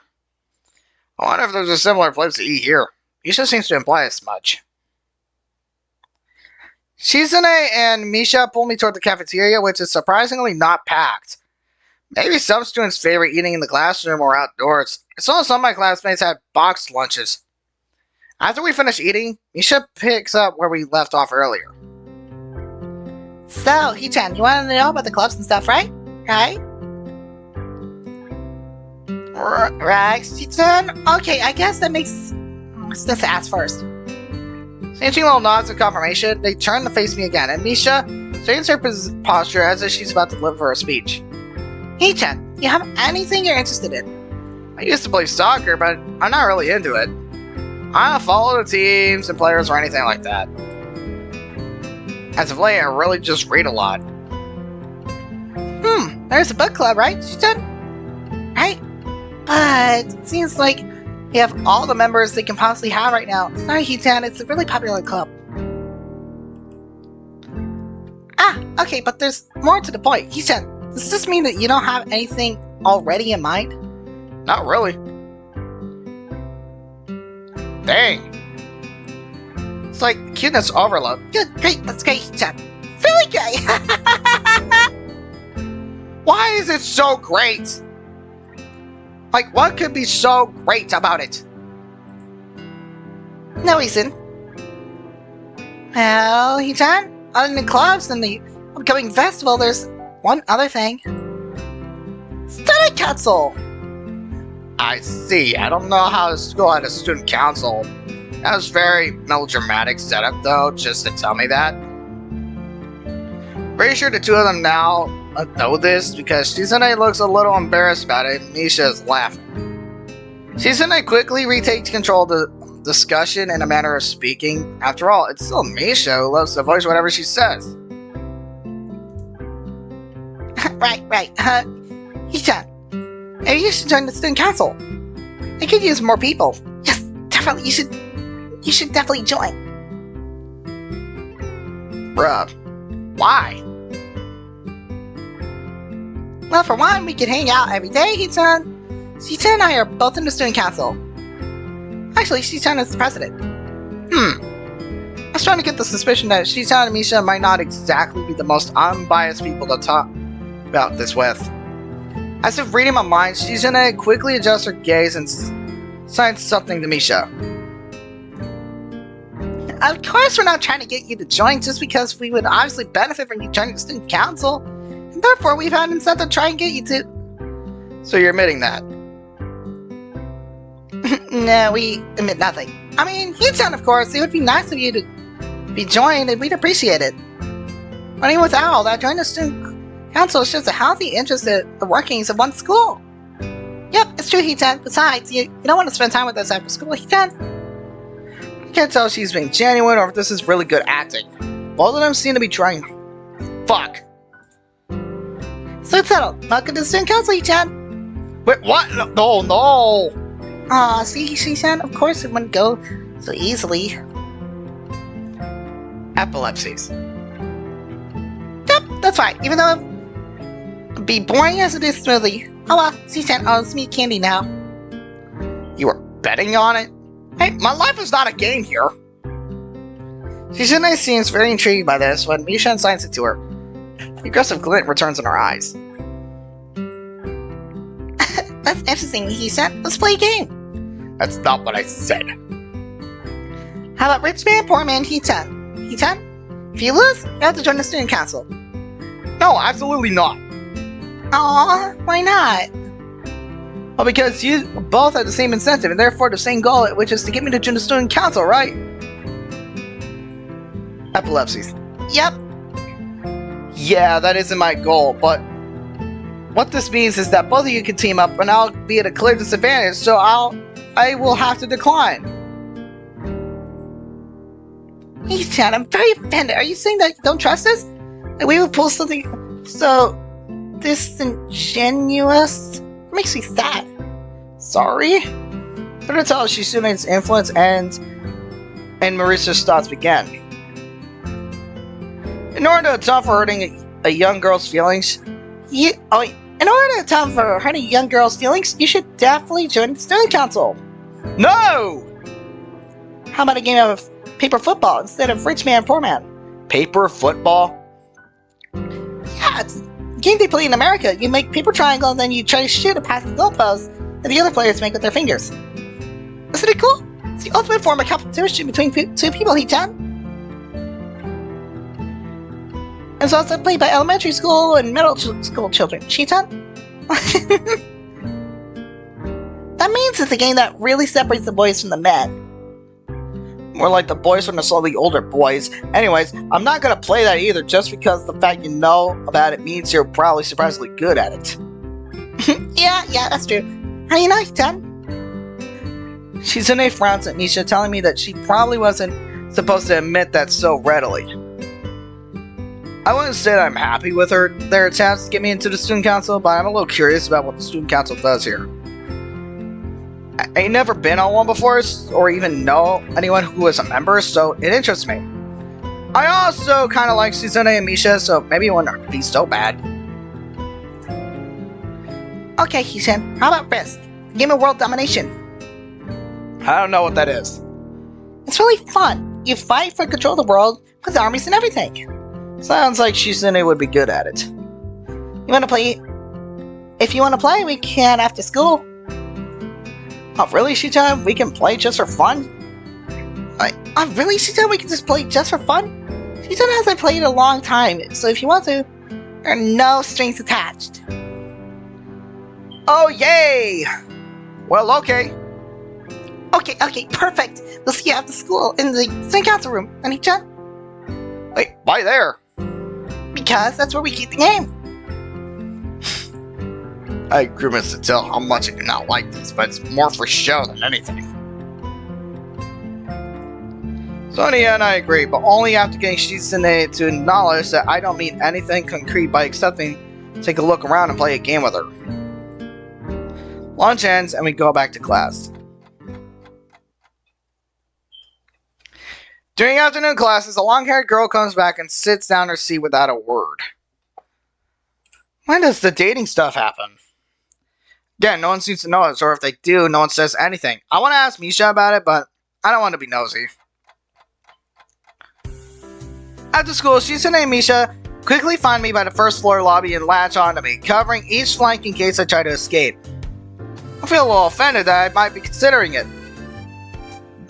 Nevertheless, I'm a bit disturbed that enough people have made a break for it in the past or on their guard. Fuck.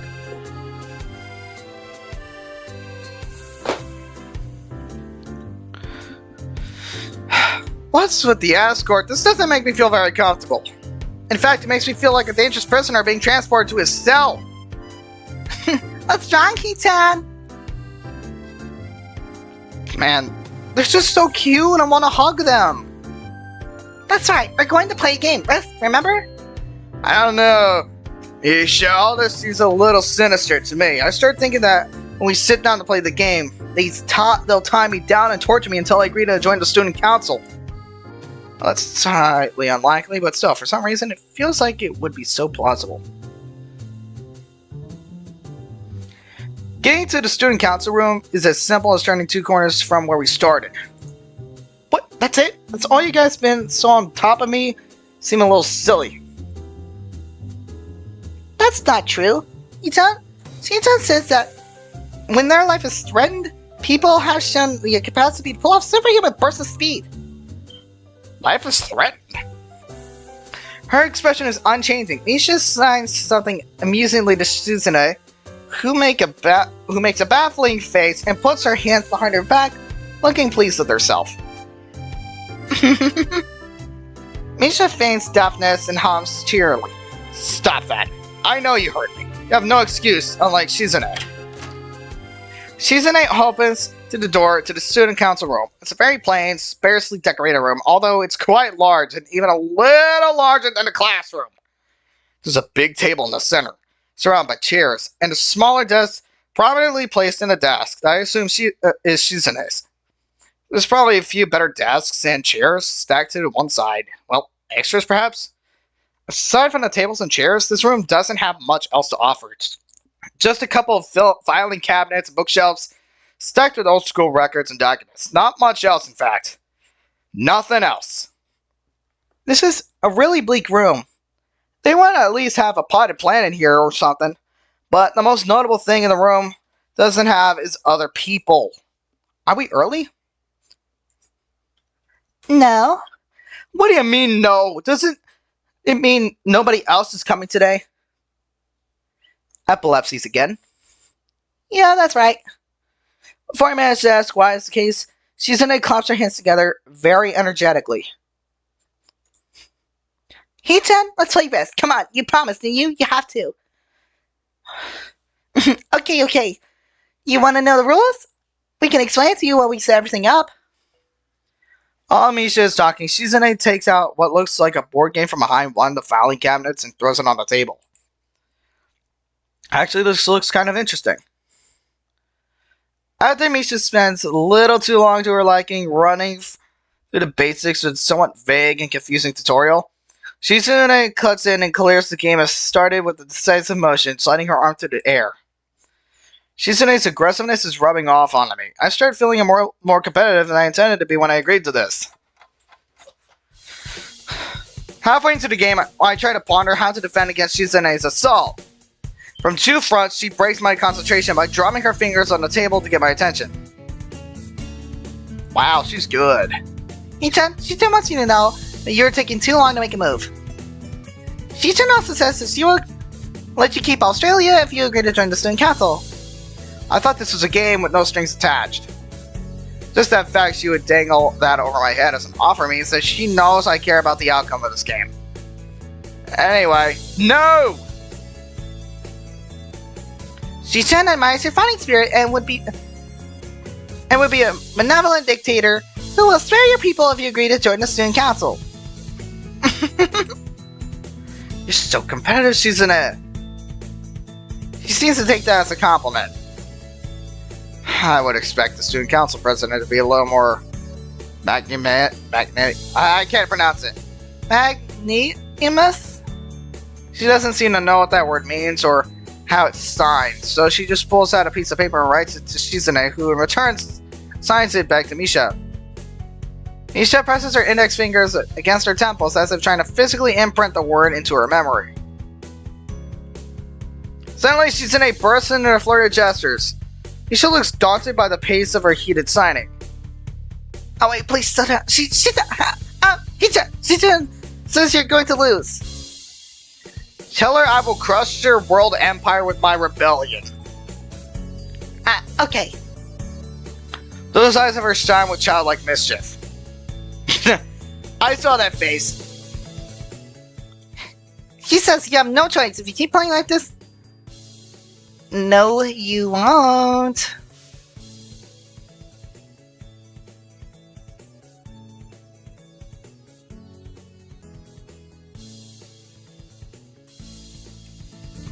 It's likely she's just trying to psych me out. Looking at the board again, I have a pretty good defense set up, and I'm not going to wreck it doing something reckless.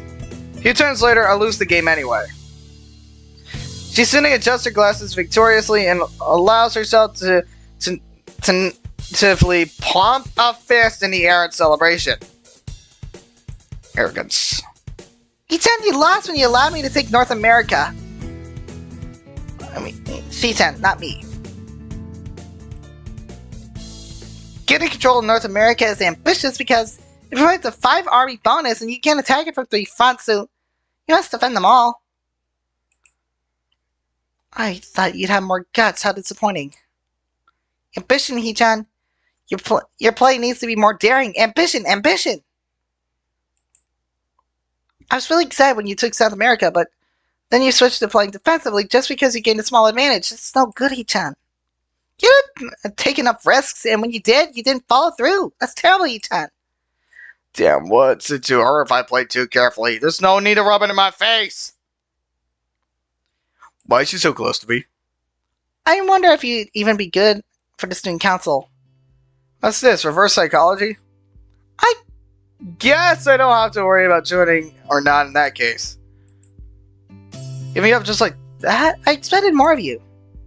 Seriously, is she's in there trying to taunt me into joining the council? Besides, I don't even want to join. It's only my second day and I can't even make that kind of commitment. I can't even take a look at any other clubs yet, and these two, they're a little weird. Fine, I'll consider joining the council if I want to take a look at the clubs before I decide. Really, He-chan? You're not just saying that to make us feel better? Yeah, I'm not sure that I want to. Oh. Mad. Okay, He-chan, but we're not going to give up so easily. You said maybe. There's still a chance that you'll come around. Epilepsies. Come on. We can really have fun. You can play more Risk, and maybe one day you could beat me unless we graduate before that. That doesn't make me feel any less reluctant about joining, you know.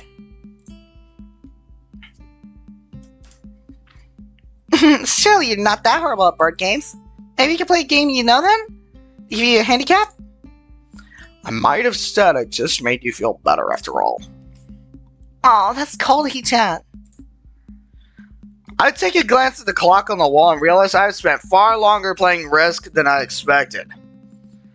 Sorry, I think I have to go. I wanted to go to the library. It's not closed yet, is it? Shizune scratches her head and gestures at Nisha. How hard can it be to determine whenever the library is open? There's a clock right there on the wall. It should be unless the librarian is absent. I think you're right. She-chan. We think the library's open. It's on the 2nd floor. Can't miss it. You want us to show you where it is? Oh, thanks. It's okay. See you tomorrow. Bye-bye! Oh god, I nearly puked. One flight of stairs and I am up into problems. The 2nd floor halfway is a carbon copy of the 3rd floor one. Wide, of course, and plain, like only hallways can be. Problem is that the library's whereabouts are not as easily determined as one would think. Fuck! The rooms are marked with signs stating that which class they belong to, but when there's a plethora of other unmarked rooms. Okay. Is the library one of them, or is it just somewhere down the hallway? I bet on the latter and choose my direction at random. After I turn around the corner, an unmarked door draws my attention because it's not closed. It's not an open door though, it's just barely ajar, so I can see it's open and nothing else. It makes sense for the library door to be invitingly open, and while this one is not quite that, it's good enough. At very first sight, it seems like someone is inside and I can ask for directions no matter how embarrassing that is. I gingerly push on the center of the door with my fingertips, every muscle in my arm ready to pull back at a moment's notice.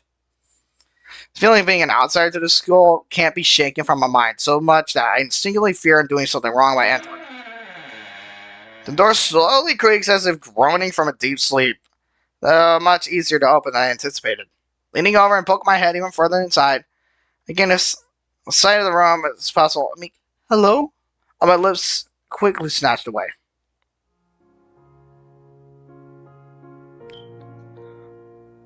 Wow.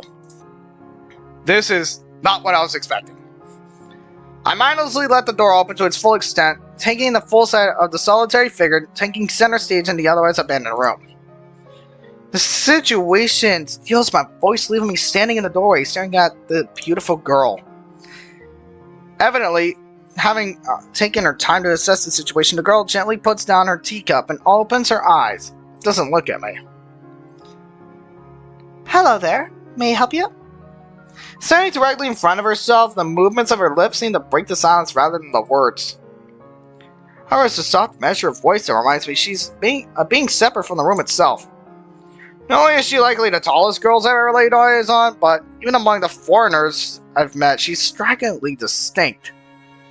Hi, sorry for intruding, I was just kinda lost. She takes a moment to formulate a response before speaking. Every action she takes feels as if it's carefully choreographed beforehand. Care to take a seat? Unexpected considering that I'm intruding upon her. Thanks. I slowly step toward another seat opposite her, the girl resting the teacup and saucer on the wooden table in between. The way she doesn't track my movements with her head is telling, that in the slight cloudiness in her eyes means that she might possibly be partially blind like Kenji. Come to think of it, her voice doesn't have any detectable accent either. I guess she must be half Japanese. As I take my seat, her composure takes me slightly off guard. Fuck. Calming atmosphere is so very different from the student council office. I take it you're new student Yamako? Yeah, I just transferred in yesterday. I get the distinct feeling in my speech patterns don't match the formality of hers, accentuated by her restrained bow of a greeting. One which I hasten to match before realizing the futility of the action. I'm Lily Sato. Pleased to meet you. Hisa Natkai.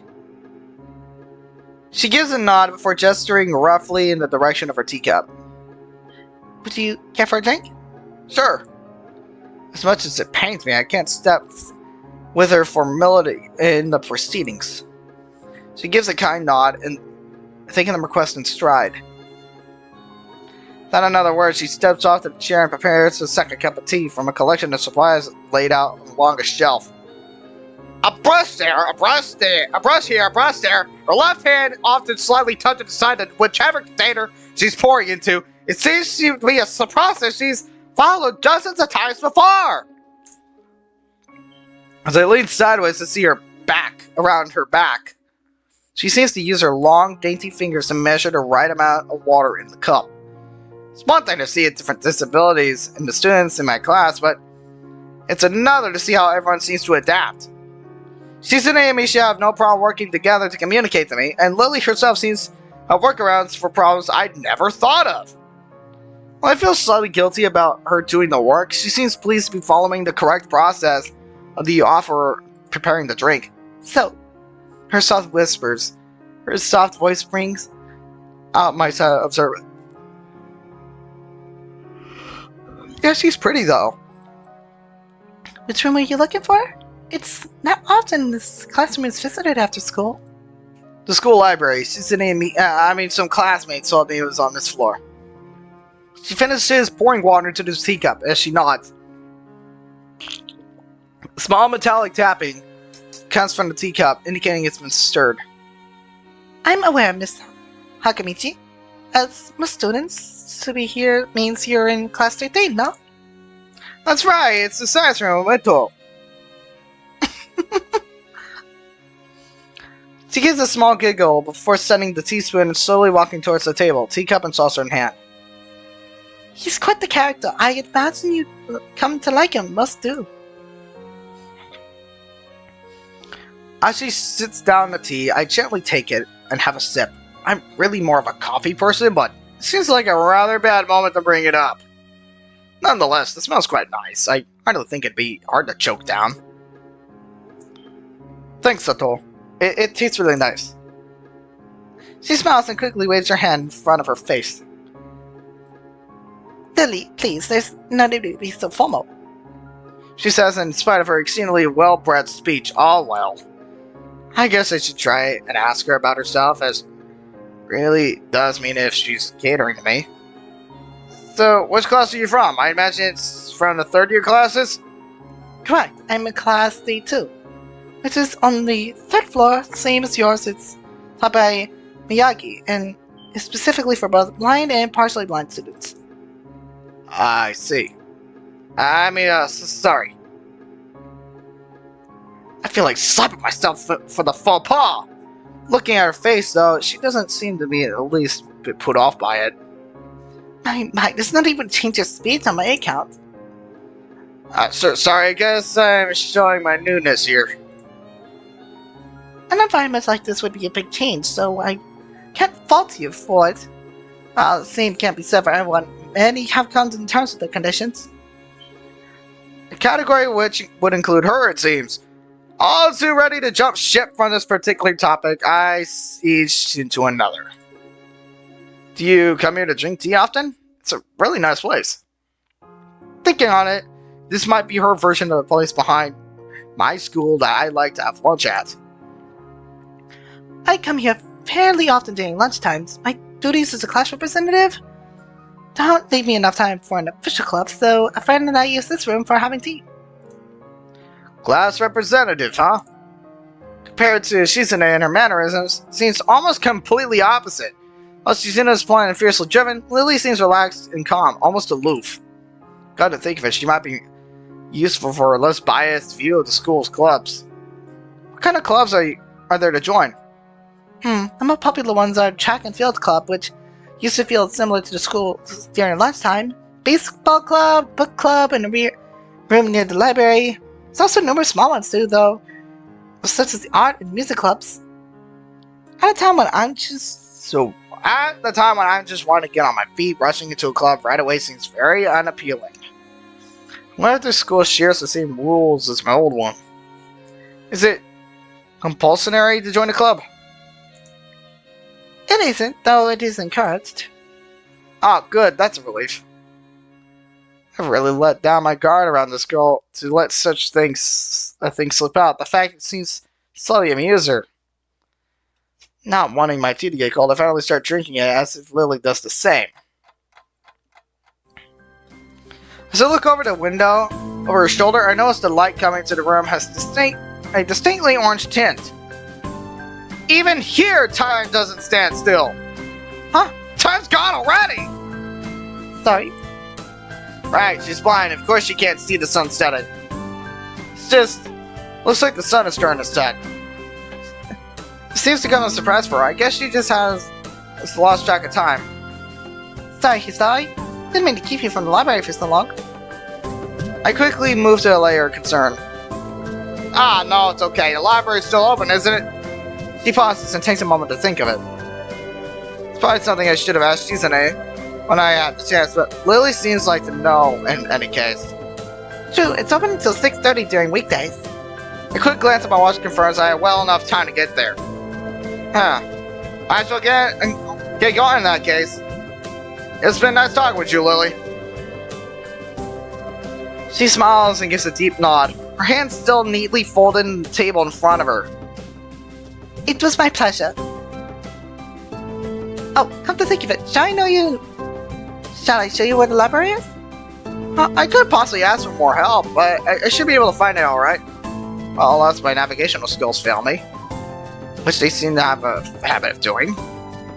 It's alright, I was going to be talking to the librarian there. In any case, I can introduce you. This gets better and better. It's pretty hard to deny her offer. If you're so sure, then it'd be great, thanks. She's so beautiful. As she stands up to follow me, she takes hold of a straight, retractable cane that's been slipped in the handle of her bag on the floor.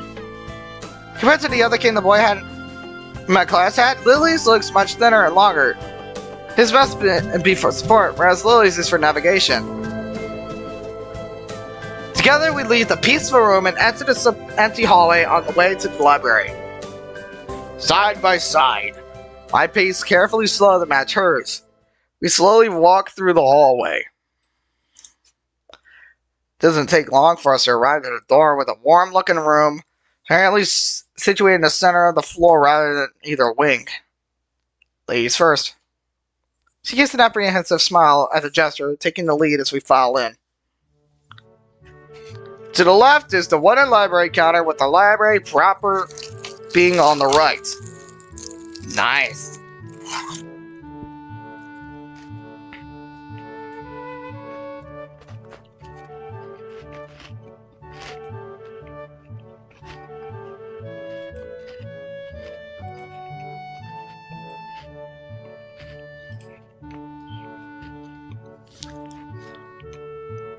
Well, PINGAS Masters, it is kind of getting late. So,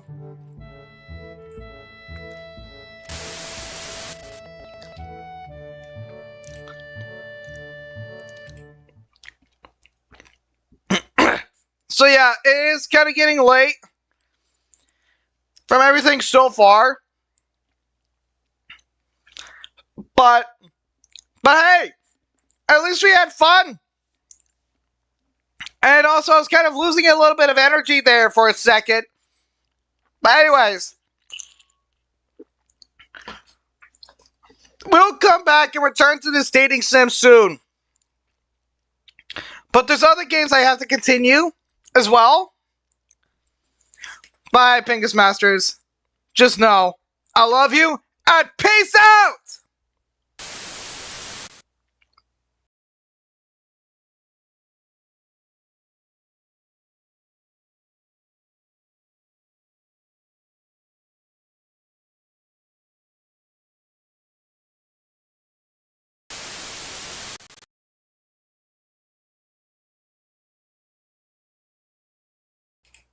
Damn it! I just ended up getting to the wrong side. I'm sorry.